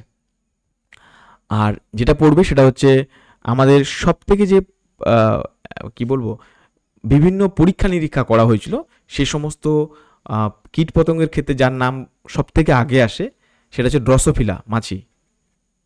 ড্রসোফিলা, তার ক্রোমোজোম সংখ্যা হচ্ছে 8টি। ঠিক আছে। আরেকটা নাম মনে রাখবে, বম্বেক্স মরি। এটার নাম কিসের কেউ বলতে পারবে? বম্বেক্স মরি কার নাম? রেশম, রেশম, সিল্ক ওয়ার্ম। ঠিক আছে, এটা মনে রেখো। আচ্ছা, এরপরে যেটা মনে রাখবে সেটা হচ্ছে ধান। হ্যাঁ হ্যাঁ বলো। স্যার, গরুর ক্রোমোজোম সংখ্যা হচ্ছে 38 দেওয়া আছে বইয়ে। কত দেওয়া আছে? 38। 38 দেওয়া আছে? না, হ্যাঁ ভুল হচ্ছে মনে হয়। স্যার, টেক্সট বইয়ে আছে। টেক্সট বই আছে? এই জায়গাটাতে আমি একটু কনফিউশন হয়ে গেলাম। আচ্ছা, মার্ক করে রাখছি, পরে আমি মনে পড়লে বলছি। ঠিক আছে, এটা মার্ক করে রাখলাম। আগেরগুলো কনফিডেন্স যতটা ছিল এটাতে একটু ডাউট হয়ে গেল, হতে পারে। আর হয়তো 38-60 এটার নামের কারণে হয়তো আমি নিজে হয়তো ভুল করতে পারি, তবে যতদূর সম্ভব এটা হয়। আচ্ছা, দেখে নিচ্ছি একবার। আচ্ছা, ধান। ধানের পরে যেটা মনে রাখবে সেটা হচ্ছে পেঁয়াজ, যেটা মার্ক করে নিতে পারো বইয়ে তোমরা। ঠিক আছে। ধানের ক্ষেত্রে যেটা দেখতে পাওয়া যায় সেটা হচ্ছে 24। পেঁয়াজের ক্ষেত্রে তো আমি কিছুক্ষণ আগে তোমার সাথে আলোচনা করলাম যে 16টা, খুবই ইম্পর্টেন্ট। ঠিক আছে। আর আরেকটা পড়ে নিও, তার হচ্ছে মটর বীজ। মটর বীজের কেন বলছি, কারণ হচ্ছে ম্যান্ডেলের এক্সপেরিমেন্ট করা হয়েছিল, মনে আছে? তো ম্যান্ডেলের এক্সপেরিমেন্টের ক্ষেত্রে মটর বীজটা যে নেওয়া হয়েছিল সেই মটর বীজটা কত হচ্ছে তাহলে 14। ঠিক আছে। আর সব থেকে বেশি কমপ্লেক্স, গরুর 60টা ক্রোমোজোম সংখ্যা দেওয়া আছে আমার বইতে। তাহলে তো ঠিকই আছে। কার বইতে এটা গোলমাল হয়ে গেল? স্যার আমার। ও আচ্ছা, ঠিক আছে, পরে দেখছি। ঠিক আছে, আমার মনে হয় আমি ভুল করিনি, তবে যাই হোক, তুমি যখন বললে আমি চেক করে নিচ্ছি। অনেক সময় তো হয়, এই নাম্বারগুলো তো খুব কমপ্লেক্স, মনে রাখা কঠিন, তবে হয়ে যায় আর কি। ঠিক আছে, অসুবিধা নেই। আচ্ছা, এবারে যেটা পরীক্ষায় সব থেকে বেশি দেয়, যেমন কলা, কলাটা আসতে পারে। ঠিক আছে, কলা দুই রকম হয়, 22টা হতে পারে, আবার 33টা হতে পারে। ঠিক আছে, এটা মনে রাখবে একটা। আর মনে রাখবে সেটা হচ্ছে লাস্ট দুটো, একটা হচ্ছে ইস্ট। ইস্ট ব্যাকটেরিয়া নাম শুনেছো? তার ক্ষেত্রে হচ্ছে নাম্বার অফ ক্রোমোজোম যদি হ্যাপ্লয়েড হয় 16, অথবা ডিপ্লয়েড হলে 32। আর একটা হচ্ছে ইকোলি, এসচেরিয়া কোলি নামে একটা ব্যাকটেরিয়া আছে, যার হ্যাপ্লয়েড নাম্বার অফ ক্রোমোজোম হচ্ছে 1। তো সব থেকে বেশি কোয়েশ্চিন আমি দেখেছি যতগুলো পরীক্ষায় এসেছে বা কোথাও, এক হচ্ছে তোমার হচ্ছে ড্রসোফিলাটা এসেছে পরীক্ষায়। ঠিক আছে, ধানের দেখেছি, পেঁয়াজ দেখেছি, মটর দেখেছি। আর এখানে যেটা আমার যেটা মনে হয়েছে ইকোলি, আর হচ্ছে 16, এই সংখ্যাটা এটা পড়বে। আর মানুষের তো তোমরা জানো এটা কোশ্চেন দেয় না ওইভাবে ডিরেক্ট কোশ্চেন, কিন্তু এটা আসে শিম্পাঞ্জি। ঠিক আছে, আমি এখানে অনেক লম্বা একটা লিস্ট আছে, তার মধ্যে শর্ট করে দিলাম, তার মধ্যেও এগুলো হচ্ছে বেশি ইম্পর্টেন্ট। ঠিক আছে। আচ্ছা, একবার চলি নেক্সট আমাদের কি রয়েছে একবার দেখে নাও। ফিনোটাইপ কি? ফিনোটাইপ হচ্ছে জীবের যে সমস্ত ক্লাস শেষের দিকে, আর এটা কারা জয়েন করতে চায় এখন? কোন পাবলিক এগুলো? কণিকা খাতুন, ও আচ্ছা, জাস্ট দেখতে এসে কেমন ক্লাস হচ্ছে, আসুক। ফিনোটাইপ জীবের যে সমস্ত বৈশিষ্ট্য বাইরের থেকে পর্যবেক্ষণ করা যায় বা পরিমাপ করা যায়, যেমন উচ্চতা, গায়ের রং, ঠিক আছে, চোখের মনির রং, রক্তের গ্রুপ, এগুলো হচ্ছে তোমার ফিনোটাইপ। তাহলে জিনোটাইপ প্লাস হচ্ছে পরিবেশের প্রভাব, এখান থেকে এমসিকিউ তৈরি হবে। জিনোটাইপ প্লাস হচ্ছে পরিবেশের প্রভাব, এটা হচ্ছে ফিনোটাইপ। কণিকা, শুনতে পাচ্ছ তুমি আমাকে? কণিকা, আচ্ছা, বলো দেখি অ্যালিল কাকে বলে? এবার নেক্সট হচ্ছে কোনো বৈশিষ্ট্যের জন্য দায়ী জিনের গঠনকে জিনোটাইপ বলে। ঠিক আছে। অ্যালিল কি? অ্যালিল হচ্ছে নির্দিষ্ট জিনের ভিন্ন রূপকে অ্যালিল বলা হয়। পড়াশোনা কেমন হচ্ছে কণিকা? একটু প্রিপারেশন নাই স্যার। কেন? ওপেন জীবনের এরকম মন্তব্য করেছিলাম, কি মনে হলো আবার মন গেল, তাই ফর্ম ফিল আপ করলাম আজকেই। ও আচ্ছা, ঠিক আছে, পড়ো ভালো করে, হ্যাঁ, চেষ্টা করো। ক্রোমোজোমের উপর জিনের নির্দিষ্ট অবস্থায় কি বলা হয়? লোকাস বলে। এটা হচ্ছে বিষয়। তো লোকাসটা মনে রাখবে, লোকাস হচ্ছে ক্রোমোজোমের উপর নির্দিষ্ট জিনের অবস্থান। তার মানে তোমরা যখন ক্লাস 10 বইটা খুলবে দেখবে ক্রোমোজোম আছে, তো ক্রোমোজোমের মধ্যে এটা হচ্ছে সেন্ট্রোমিয়ার অঞ্চল। এখানে মাঝে একটা জায়গা আছে, ধরো এখানে এ জিন আছে, এখানে বি জিন আছে, এখানে সি জিন, এখানে ডি জিন। তো জিনের অবস্থানটাই হচ্ছে ক্রোমোজোমের মধ্যে, সেটাকে হচ্ছে লোকাস। আর অ্যালিল কি? অ্যালিল হচ্ছে ভিন্নতা রূপ। দুটো ক্রোমোজোম পাশাপাশি আছে, ধরো এটা একটা ক্রোমোজোম, যেখানে ধরো এখানে এ আছে, তাহলে এ আর এ এরা দুজন হচ্ছে অ্যালিল। একই লোকেশনে অবস্থিত কিন্তু ভিন্ন রূপ, ক্যাপিটাল এ স্মল এ। চলো পরবর্তী প্রশ্ন। অস্তিত্বের জন্য সংগ্রাম ধারণাটি কোন বিজ্ঞানীর? এটা তো একদম মানে বলে দেওয়ার দরকারই নেই, তাই না? দা ভ্রিজ হবে, তাই তো? কি হবে? দা Vries, Darwin. Darwin. Darwin sure তোমরা? ডারউইন। ডারউইনের ফ্যান। লক করে দিব তাহলে, ঠিক আছে, হ্যাঁ লক করে দিলাম। সঠিক আনসার হচ্ছে চার্লস ডারউইন। তোমরা সবাই 1 টাকা করে পেয়েছো, পাঠিয়ে দেবো। অস্তিত্বের জন্য সংগ্রাম। এবারে এই চার্লস ডারউইনের যে মতবাদ, সেই মতবাদ সংক্রান্ত ইনফরমেশন যা যা আমি তোমাদেরকে কিছুক্ষণ আগে বলেছিলাম, এই কোশ্চেনটা একটু ঘুরিয়ে এসেছে, আর কিছুই না। তো কেন তোমাদের বললাম যে আমার মনে হচ্ছিল যে এই বছরে এই দুটো কোশ্চেন থেকে কোশ্চেন ঘুরিয়ে ফিরে আসবে, ঠিক আছে? তো চার্লস ডারউইনের ব্যাপারটা যেহেতু আলোচনা করে ফেলেছি, এখানে আর আমি নতুন করে কিছু দিব না। কিন্তু ব্যাপার হচ্ছে এই জায়গায় পয়েন্ট দেখো, ডারউইন 3 ধরনের সংগ্রামের কথা বলেছিলেন। একটা হচ্ছে আন্তঃপ্রজাতি, আন্ত, আর একটা হচ্ছে পরিবেশের সঙ্গে সংগ্রাম। এই 3টে পয়েন্ট মনে রেখো, হ্যাঁ, ক্যাটাগরি 2 এর কোশ্চেন পেতে পারো এটা। আচ্ছা, ল্যামার্ক তার মতবাদের মূল ভিত্তি ছিল অর্জিত গুণের বংশানুকরণ, এটা আমরা জানি। কিন্তু তোমরা মনে রাখবে যে মিউটেশন তত্ত্বের প্রবক্তা কে? প্রশ্ন এখান থেকে এমসিকিউ তৈরি হবে, যা হচ্ছে হুগো দা ভ্রিজ। দা ভ্রিজ লেখা আছে, হুগো দা ভ্রিজ, ঠিক আছে? আচ্ছা, আমাদের যাবো এবার হচ্ছে 39 নম্বর প্রশ্ন। আমরা একদম শেষের দিকে চলে গেছি। একটি খাদ্য শৃঙ্খলের শক্তির উৎস কি? খুবই সহজ, পারা যাবে এটা, তাই তো? পারা যাবে না? সূর্য। অবশ্যই, হ্যাঁ, সূর্য। হ্যাঁ, সূর্য, সূর্য, ভেরি গুড। তাহলে এখান থেকে আমরা একটা কনসেপ্ট পড়েছিলাম যে 10% হারে কমে যায়, যেটাকে আমি মক টেস্টে প্রশ্ন দিয়েছিলাম তোমাদেরকে, যেটাকে লিন্ডেম্যানের সূত্র বলা হয়, সেই জিনিসটাও লেখা আছে। দেখো, প্রতিটি খাদ্যস্তর শক্তি স্থানান্তরের সময় 90% শক্তি হারিয়ে যায়, শুধুমাত্র 10% শক্তি পরবর্তী পিরিয়ডের ক্ষেত্রে যায় বা পরবর্তী খাদ্য স্তরে পৌঁছায়। তাহলে সেটাকে বলা হয় লিন্ডেম্যানের 10% সূত্র। খাদক আর বিয়োজক এরা দুইজন হচ্ছে পরস্পরের সাথে নির্ভরশীল, এই পয়েন্টটা মনে রেখো। আচ্ছা, একটা প্রশ্ন করব, দেখি পারছো কিনা। ধরো একটা পিরামিড আছে, হ্যাঁ, বলো দেখি এই পিরামিডটা কখন উল্টা প্রকৃতির হবে, উল্টানো হবে? পিরামিড মানে বুঝতে পেরেছো তো নাকি? এখানে ধরো খাদ্য উৎপাদক, খাদক, খাদক, খাদক, কিন্তু আমি বলছিলাম কখন পিরামিডটা উল্টে যাবে এরকম করে। তোমাদের জন্য এটা হোমওয়ার্ক থাকলো, হ্যাঁ, পারলে বলবে তো যে কখন পিরামিডটা উল্টে যাবে। কেউ মনে মনে বলছো নাকি যে আপনি উল্টে দিলেই উল্টে যাবে? আচ্ছা, ডিএনএ প্রতিলিপিকরণের সময় নতুন স্ট্র্যান্ড সংশ্লেষে সাহায্যকারী প্রধান উৎসেচক কোনটি? বলো, কে বলবে এটা? নতুন স্ট্র্যান্ড কে বানায় ডিএনএ রেপ্লিকেশনে? Option C, sir DNA polymerase. DNA polymerase. হ্যাঁ, DNA polymerase. Polymerase, option D হচ্ছে সঠিক আনসার। এটা ধরো ডিএনএ আজকে সোয়াতি ক্লাসে নেই না, ও মনে নেই আজকে, যাই হোক, ডিএনএ পলিমারেজ। তো এখানে এই ডিএনএটাকে কাটতে বা কাঁচির মতো সাহায্য করে একজনের নাম, মাঝখান থেকে ডিএনএটাকে কাটে, যার নাম হচ্ছে হেলিকেস। এর নাম হচ্ছে হেলিকেস, ঠিক আছে? আচ্ছা, এইবার প্রতিলিপিকরণের জন্য সবথেকে গুরুত্বপূর্ণ এনজাইম হচ্ছে ডিএনএ পলিমারেজ, যেটা আমরা কিছুক্ষণ আগে বললাম। এরা কি হয়, এই স্ট্র্যান্ডটাকে দেখে আরেকটা নতুন স্ট্র্যান্ড বানিয়ে দেয়, এর পাশে এরকম করে কপি করে নতুন একটা স্ট্র্যান্ড বানিয়ে দেয় এর মতোই। এই কাজটা করে কে? DNA polymerase. তো ডিএনএ পলিমারেজের জন্য হয় এটা, ডিএনএ থেকে নতুন স্ট্র্যান্ড বানাতে সাহায্য করে। আচ্ছা, নেক্সট আছে দেখো লাইগেস।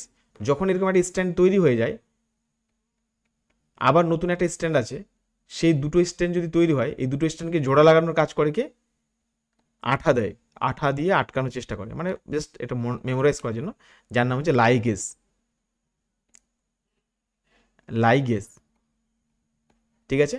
আর লাস্ট হচ্ছে আরএনএ পলিমারেজ। আরএনএ পলিমারেজ কি? এটা হচ্ছে ট্রান্সক্রিপশন প্রক্রিয়ায় ডিএনএ থেকে আরএনএ তৈরি করে। এটা মনে রাখবে, ডিএনএ থেকে কি বানায়? আরএনএ বানায়। তখন হচ্ছে প্রয়োজন পড়ে আরএনএ পলিমারেজ। তাহলে পরীক্ষায় তোমাকে আসবে যে রেপ্লিকেশনের মুখ্য চালককে কি পড়ালাম এখনই, বলো দেখি। RNA polymerase. না, রেপ্লিকেশন বলেছি। রেপ্লিকেশন হচ্ছে ডিএনএ পলিমারেজ। আর যদি তোমাকে বলে ট্রান্সক্রিপশন, তখন তুমি বলবে হচ্ছে আরএনএ পলিমারেজ। এটা দুটো মিলে পড়তে হবে, হ্যাঁ। চলে এক্সট্রা পয়েন্ট কিছু আছে দেখে নি, নেই মনে হয়, যে আমি তো সবই বলে দিলাম। হেলিকেজ কি হচ্ছে? হাইড্রোজেন বন্ধনকে ভেঙে দেয়, যেটা বোঝালাম। লাইগেজ কি করে? জোড়া লাগাতে সাহায্য করে। পলিমারেজ কি করে? ডিএনএ থেকে আরএনএ তৈরি করতে সাহায্য করে।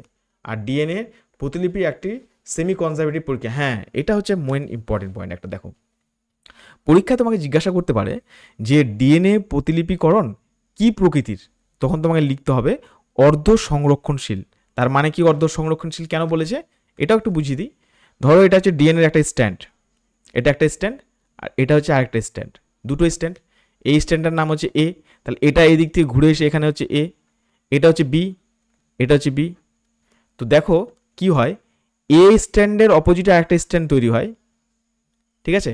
আর বি স্ট্যান্ডের অপোজিটে আরেকটা স্ট্যান্ড তৈরি হয়। কথা বুঝতে পারলে? মানে এ যে আছে, এটা তৈরি করবে হচ্ছে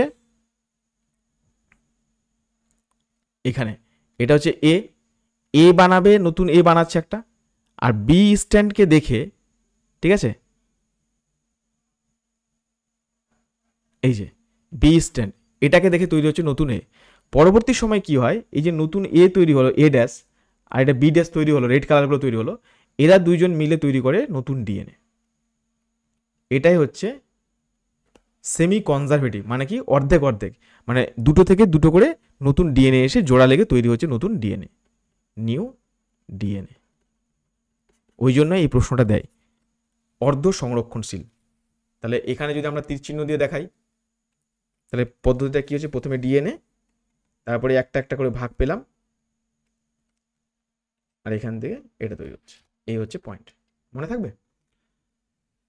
আচ্ছা, আর হচ্ছে পয়েন্ট আমাদের নেক্সট প্রশ্ন 41 নাম্বার। মিওসিস বিভাজনের কোন দশায় সমসমস্ত ক্রোমোজোম জোড় পৃথক থাকে? এটা কে পারবে? প্রশ্নটা ভালো করে পড়বে। সমসমস্ত ক্রোমোজোম বলেছে, বলো দেখি।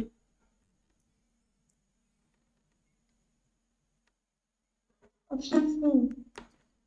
এখানে মিওসিস কোষ বিভাজন, মিওসিস কোষ বিভাজন বলেছে, তার মানে এখানে সঠিক আনসার হচ্ছে অ্যানাফেজ 1, ঠিক আছে। যদি তোমার বলতো মাইটোসিস, মাইটোসিস, তাহলে কি হতো সেটা হচ্ছে কিন্তু মানে পরবর্তী সময়। তাহলে এখানে আমরা তো মাইটোসিস কোষ বিভাজন যদি বলতো, তাহলে আমরা তো এনাফেজ 1 2 বলে কিছু নেই। পয়েন্টটা তোমরা সবাই বুঝতে পারছো আমার? মিওসিস কোষ বিভাজনের মধ্যে কি কি আছে? প্রোফেজ 1, প্রোফেজ 2, তবে কিন্তু এনাফেজ 1 এনাফেজ 2 পাচ্ছি।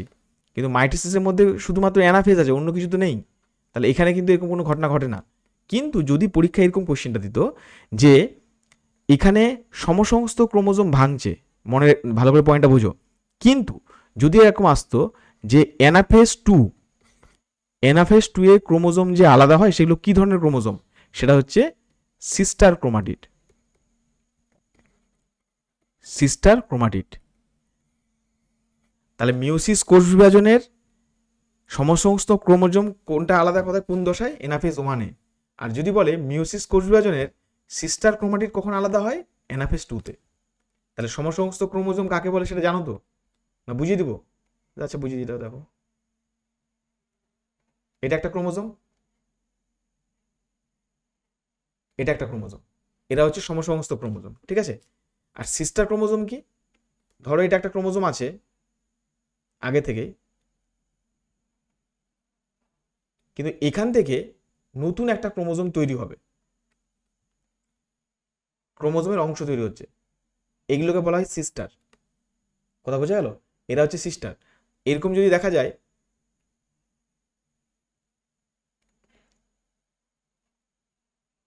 দুটো ক্রোমোজোম পাচ্ছি পাশাপাশি, তাহলে নামটা কিভাবে দিব দেখো,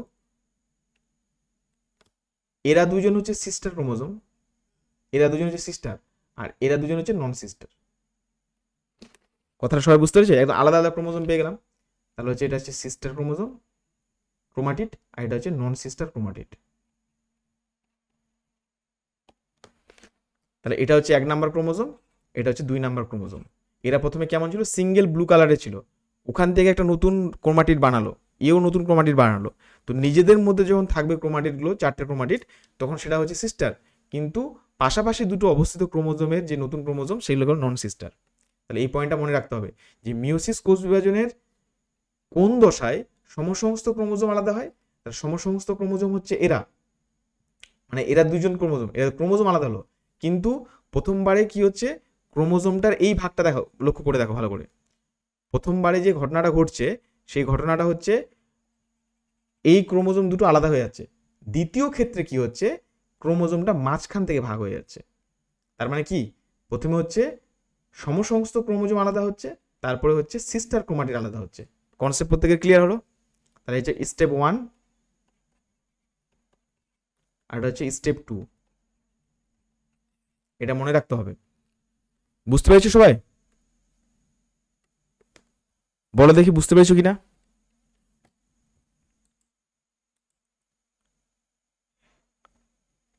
জাসমিন, কণিকা, কোয়েল, আরেকবার বলে দেবো। এটা একটা ক্রোমোজোম দেখতে পাচ্ছ, এটা হচ্ছে সেন্ট্রোমিয়ার থাকে। এই ক্রোমোজোমের প্রথমে কিন্তু এরা এরকম এক্স আকৃতি হয় না, প্রথমে একটা ক্রোমোজোম এই আকৃতির হয়। তাহলে এখান থেকে যখন এক্স আকৃতি হবে তখন এই দুটোকে বলা হয় সিস্টার ক্রোমাটিড। এইটুকু বুঝে গেছো? এটা হচ্ছে সিস্টার ক্রোমাটিড। পরবর্তী সময় দেখা যায় যে এই সিস্টার ক্রোমাটিডের মতো যদি আরো ক্রোমোজোম থাকে, মানে এইরকমই দেখতে যদি আরেকটা ক্রোমোজোম পাই, তাহলে এই দুটো ক্রোমোজোমকে পরস্পরের বলবো সমসমস্ত ক্রোমোজোম। বোঝা গেল? যদি আমরা একটা ক্রোমোজোম পেলাম এর মতোই দেখতে আরেকটা ক্রোমোজোম আছে, তাহলে সমসমস্ত ক্রোমোজোম। তাহলে মিওসিস কোষ বিভাজনে কি হয়, সমসমস্ত ক্রোমোজোম মানে প্রথমবার আলাদা হচ্ছে। তাহলে প্রোফেজ 1, মেটাফেজ 1, টেলোফেজ 1, অ্যানাফেজ 1, আর একটা হচ্ছে টেলোফেজ 1। তাহলে অ্যানাফেজ 1-এ গিয়ে হচ্ছে কি, সমসমস্ত ক্রোমোজোম, ঠিক আছে, সমসমস্ত ক্রোমোজোম আলাদা হচ্ছে, সমসমস্ত। কিন্তু মিওসিসের যে পরবর্তী দশা, যেটাকে বলা হয় মিওসিসের অ্যানাফেজ 2 দশা, সেখানে গিয়ে সিস্টার ক্রোমাটিড আলাদা হচ্ছে। তাহলে সিস্টার ক্রোমাটিড কোনটা? এই যে দেখো, এই যে ক্রোমোজোমটা পেলাম, এবার ক্রোমোজোমটা যদি মাঝখান থেকে এবার ভেঙে যায়, আলাদা হয়ে যায়, এগুলো হচ্ছে সিস্টার ক্রোমাটিড আলাদা হয়ে যাওয়া, যেটা আমি উদাহরণ এখানে দিয়ে বোঝালাম।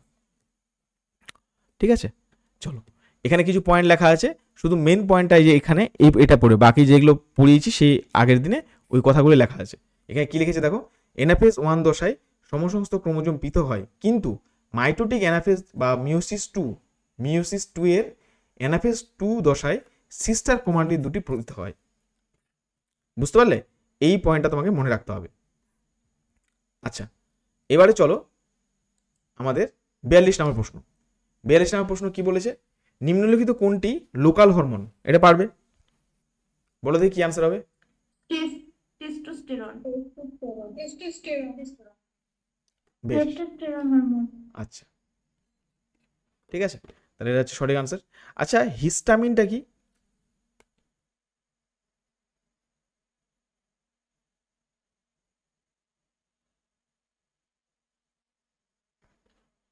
বলো দেখি।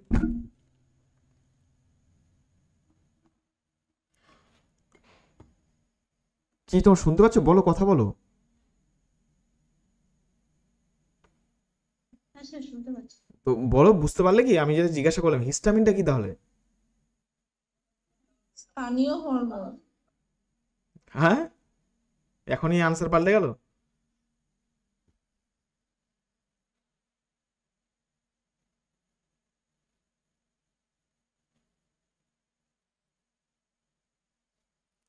তোমাদের একটু পড়তে হবে বাড়িতে, হ্যাঁ, যার কারণে মানে যেটা বুঝতে পারছি তোমাদের টেক্সট পড়াটা খুব কম হয়েছে। যাই হোক, দেখো ভালো করে বোঝো, ইনসুলিন, থাইরক্সিন আর টেস্টোস্টেরন এগুলো হচ্ছে প্রত্যেকটা এন্ডোক্রাইন হরমোন, কিন্তু হিস্টামিন ক্ষরণ করে মাস্ট সেল,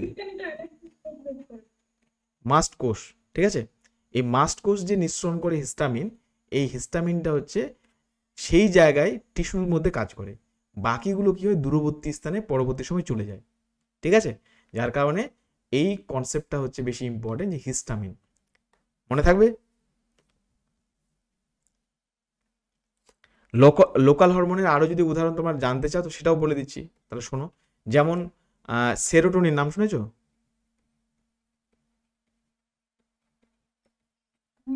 সেরোটোনিন নামটা মনে রাখবে। আর একটা প্রোস্টাগ্ল্যান্ডিন।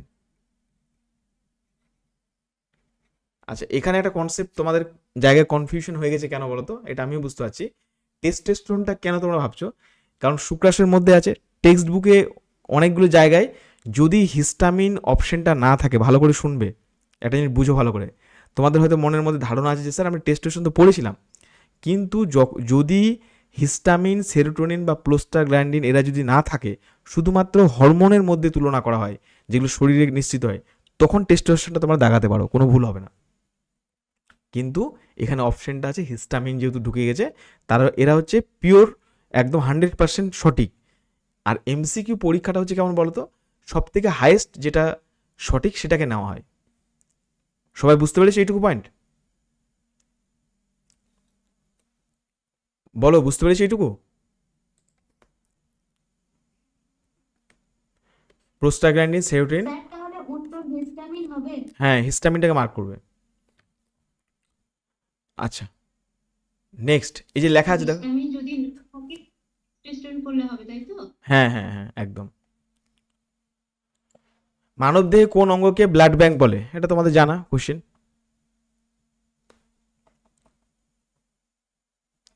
পারবে না? প্লিয়া। প্লিহা। প্লিহা। প্লিহা, তাড়াতাড়ি আনসার করো।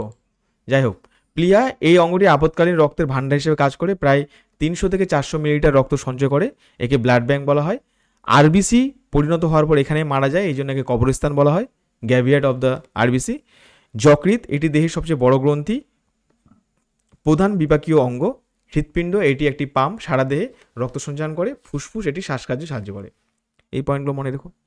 যাই হোক, নেক্সট, নিউক্লিয়াসের বিভাজনকে কি বলে? ভেরি গুড, একদম হ্যাঁ, ক্যারিওকাইনেসিস। সাইটোপ্লাজমের বিভাজন কি বলা হয়? সাইটোকাইনেসিস। আর ইন্টারকাইনেসিস কাকে বলে বলতে পারবে? মিওসিস 1 এবং মিওসিস 2 এর মাঝে যে দশাটা, এর মাঝে যে বিশ্রাম অবস্থা সেটাকে বলে ইন্টারকাইনেসিস। অ্যাপোপ্টোসিস কি? অ্যাপোপ্টোসিস হচ্ছে যদি কোনো কোষের মৃত্যু ঘটে, এটা হচ্ছে অ্যাপোপ্টোসিস। আমি কোশ্চেনটা এখানে দিয়ে দিচ্ছি, এখানে পয়েন্টগুলো দেওয়া আছে, তোমরা একবার পড়ে নিও, ঠিক আছে? দেখো, ইন্টারকাইনেসিস হচ্ছে মিওসিস 1 আর মিওসিস 2 এর মধ্যবর্তী সংক্ষিপ্ত বিশ্রাম দশা। অ্যাপোপ্টোসিস হচ্ছে নিয়ন্ত্রিত কোষের মৃত্যু। আর কোষ বিভাজনের দুটি ধাপ সম্পন্ন হয়, একটা হচ্ছে ক্যারিওকাইনেসিস, একটা সাইটোকাইনেসিস। 45 নম্বর প্রশ্ন, আমরা আর 5টি প্রশ্ন আছে, তাহলে শেষ। ঘোড়ার বিবর্তন আদিমতম পূর্বপুরুষ কোনটি? পারবে? ইউহিপাস, অপশন সি, ঠিক আছে? কেন? কারণ তুমি লক্ষ্য করে দেখো 55 মিলিয়ন এটা পরীক্ষা এসেছিল এই কোশ্চেনটা, ঠিক আছে? আকারে কার কুকুরের মতো, বাকিগুলো না মনে রাখলে হবে। আর ইকুয়াস হচ্ছে আধুনিক ঘোড়া, এটা কোশ্চেন দেয়, লাস্টটা থেকে কোশ্চেন দেয় আর পরেরটা থেকে, তাই এটা হচ্ছে পর্যায়ক্রমটা মনে রাখবে। ইউহিপাস, মেসোহিপাস, মেরিহিপাস, প্লিওহিপাস আর হচ্ছে ইকুয়াস, এই পয়েন্টগুলো মনে রেখো। নেক্সট, এবারে আমরা প্রবেশ করব ক্যাটাগরি 2 এর প্রশ্নে, 46 থেকে 50, ঠিক আছে? তাহলে আমাদের আজকের ক্লাস এখানে সমাপ্ত হবে। নিম্নলিখিত কোন অঙ্গাণুগুলি উদ্ভিদ কোষে উপস্থিত কিন্তু প্রাণী কোষে অনুপস্থিত? এটা তো পারবে। কোষ প্রাচীর উদ্ভিদ কোষে আছে, প্লাস্টিড উদ্ভিদ কোষে আছে, সেন্ট্রোজোম এটা কিন্তু উদ্ভিদ কোষে নেই, এটা আছে প্রাণী কোষে, তাহলে এটা বাদ চলে গেল। আর হচ্ছে বড় কোষ গহ্বর, তাহলে অপশন ডি, ঠিক আছে? কারো কোনো ডাউট আছে এখানে? আচ্ছা, এই পয়েন্টটা নিজের একবার পড়ে নিও, আমি এটার এখানে বলছি না, হ্যাঁ, এগুলো যেহেতু খুবই সহজ জায়গাগুলো। বেশ, নিম্নলিখিত কোনগুলি ভাইরাস ঘটিত রোগ? এটা তো পারবে সবাই। পোলিও হচ্ছে, এটা হচ্ছে একটা ভাইরাস ঘটিত রোগ, ঠিক আছে।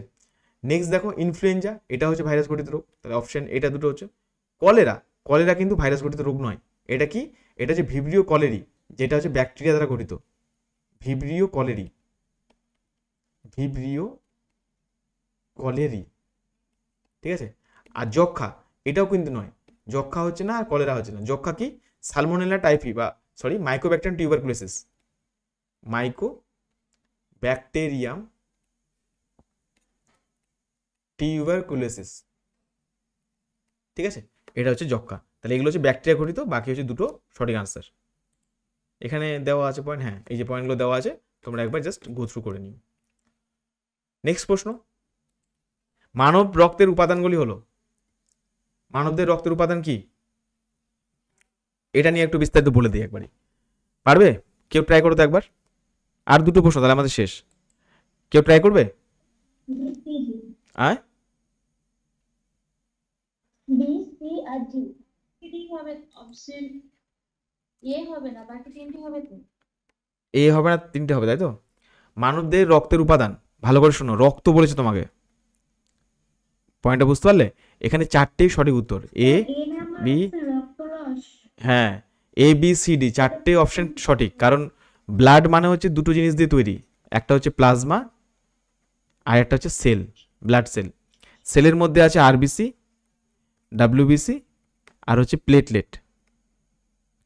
ডাব্লিউবিসির মধ্যে আবার 5টা ভাগ আছে, lymphocyte, monocyte, neutrophil, eosinophil, basophil. আমি সবগুলো লিখছি না নামগুলো, হ্যাঁ। ব্লাডের ক্ষেত্রে ব্লাড নিয়ে স্টাডিকে বলা হয়, পড়াশোনাকে বলা হয় হেমাটোলজি। আমরা যদি দেখি আরবিসির মধ্যে কি থাকে, হিমোগ্লোবিন থাকে।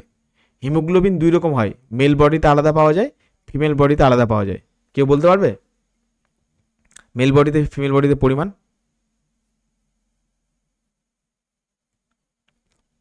কেউ পারবে না এটা?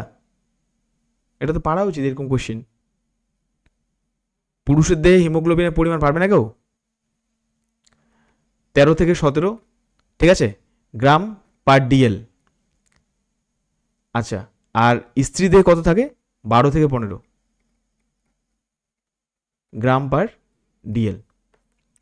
কোয়েল শুনছো? কোয়েল দাস,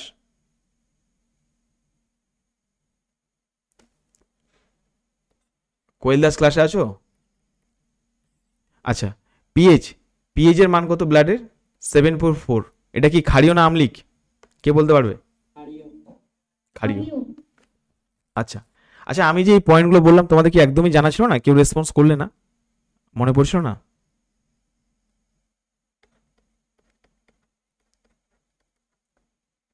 হ্যাঁ না কিছু তো বলো। হয়তো সেটা জানা ছিল কিন্তু মনে পড়তো না। আচ্ছা, এটা হচ্ছে গ্লোবিউলিন, অ্যালবুমিন, গ্লোবিউলিন আর হচ্ছে ফাইব্রিনোজেন। এই পয়েন্টগুলো মনে রেখো, ঠিক আছে, ইম্পর্টেন্ট পয়েন্ট। আচ্ছা, এই ছাড়া আমি যদি বলি তোমাদের, যেমন আরবিসি, আরবিসির একটা পয়েন্ট মনে রাখবে, নিউক্লিয়াসবিহীন, নিউক্লিয়াস থাকে না আরবিসির মধ্যে, ঠিক আছে। আরবিসি কোথায় ধ্বংস প্রাপ্ত হয়? কিছুক্ষণ আগে বললাম। আরবিসি কোথায় ধ্বংস হয়? স্প্লিনে, মানে প্লিহাতে ধ্বংস হয়, ঠিক আছে। ডাব্লিউবিসির মধ্যে এগুলো পার্ট পড়ে নেবে, আর কিছু আমি লিখছি না। হিস্টামিন কে ক্ষরণ করে? বলতে পারো হিস্টামিন কে ক্ষরণ করে? তোমরা কি শুনতে পাচ্ছ?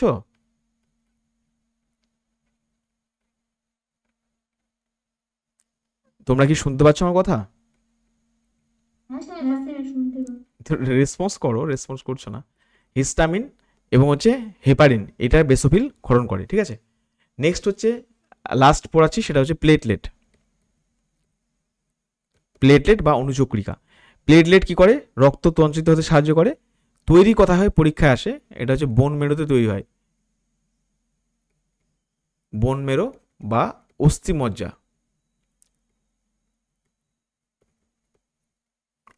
ঠিক আছে। আর প্লেটলেট কি করে? তঞ্চনে সাহায্য করে।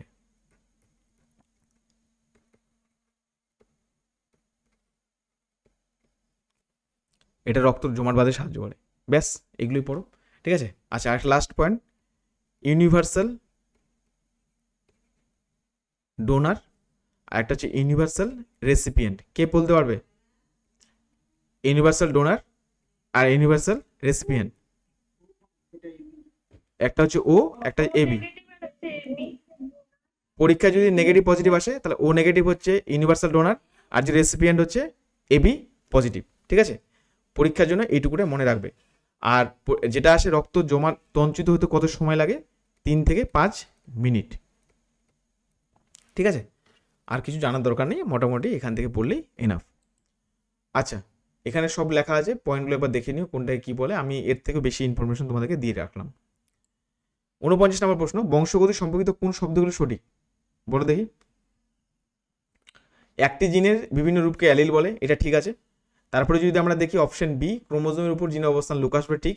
একই জিনের অন্য জীবের বিশুদ্ধ হলে হেটেরোজাইগাস, না, ভুল এটা। আচ্ছা, দুটি ভিন্ন বৈশিষ্ট্যের বিশুদ্ধ জীবের মিলনকে একসঙ্কর বলে, না, এটাও ভুল। তাহলে অপশন এ আর বি সঠিক। এখানে পয়েন্টগুলো কি বলেছে? হোমোজাইগাস, হেটেরোজাইগাস কোনটাকে বলে, আর ডাইহাইব্রিড কোনটা, এটা একবার পড়ে নিও। হ্যাঁ, নিজেরা পড়ে নিবে, পরে একবার ভিডিওটা দেখে নিও।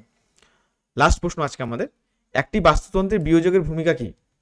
এটা আনসার করো দেখি। লাস্ট প্রশ্ন তোমাদের জন্য ছাড়ছি, আনসার করো, বলো, পারবে? এ হবে, তাই তো? আচ্ছা, এ বললাম একটা, আর হবে? বি নাম্বারটাও হবে। এ, বি এবং সি, তিনটা আনসার হবে। আর বাস্তুতন্ত্রের বিয়োজক বলেছে ডিকম্পোজার, এরা কিন্তু সালোক সংশ্লেষ করতে পারে না, তার মানে হচ্ছে এটা বাদ। তাহলে সঠিক আনসার এ, বি, সি। এদের একটু পয়েন্টগুলো দেখে নাও। এরা মৃত জীবদেরকে ভাঙে, মানে বিয়োজকদের কথা বলা হচ্ছে, ব্যাকটেরিয়া। এরা প্রধানত মৃত উদ্ভিদ প্রাণীদের জটিল জৈব ভেঙে সরল যৌগে রূপান্তরিত করে। এরা পরিবেশকে পরিচ্ছন্ন রাখতে সাহায্য করে, এই জন্য এদেরকে প্রকৃতির ঝাড়ুদার বলা হয়। আর এরা মৌলিক পুষ্টিকে পরিবেশের মধ্যে ফিরিয়ে দেয়, যেমন নাইট্রোজেন চক্রের মাধ্যমে বা নিউট্রিয়েন্ট পুষ্টি চক্রায়নের মাধ্যমে, ঠিক আছে। এরা সালোক সংশ্লেষের প্রক্রিয়া খাদ্য তৈরি করে, এটা ভুল, কারণ এটি উৎপাদক হিসেবে কাজ, যেমন সবুজ উদ্ভিদ কাজটা করতে পারে, বাকি কিন্তু ব্যাকটেরিয়া পারে না। কিন্তু হ্যাঁ, তোমাদের মনে আসতে পারে কিছু ব্যাকটেরিয়া আছে যারা সালোক করতে পারে, সেটা এক্সেপশন, সেটা আমরা ধরবো না, ঠিক আছে। আজকে তাহলে এই পর্যন্তই।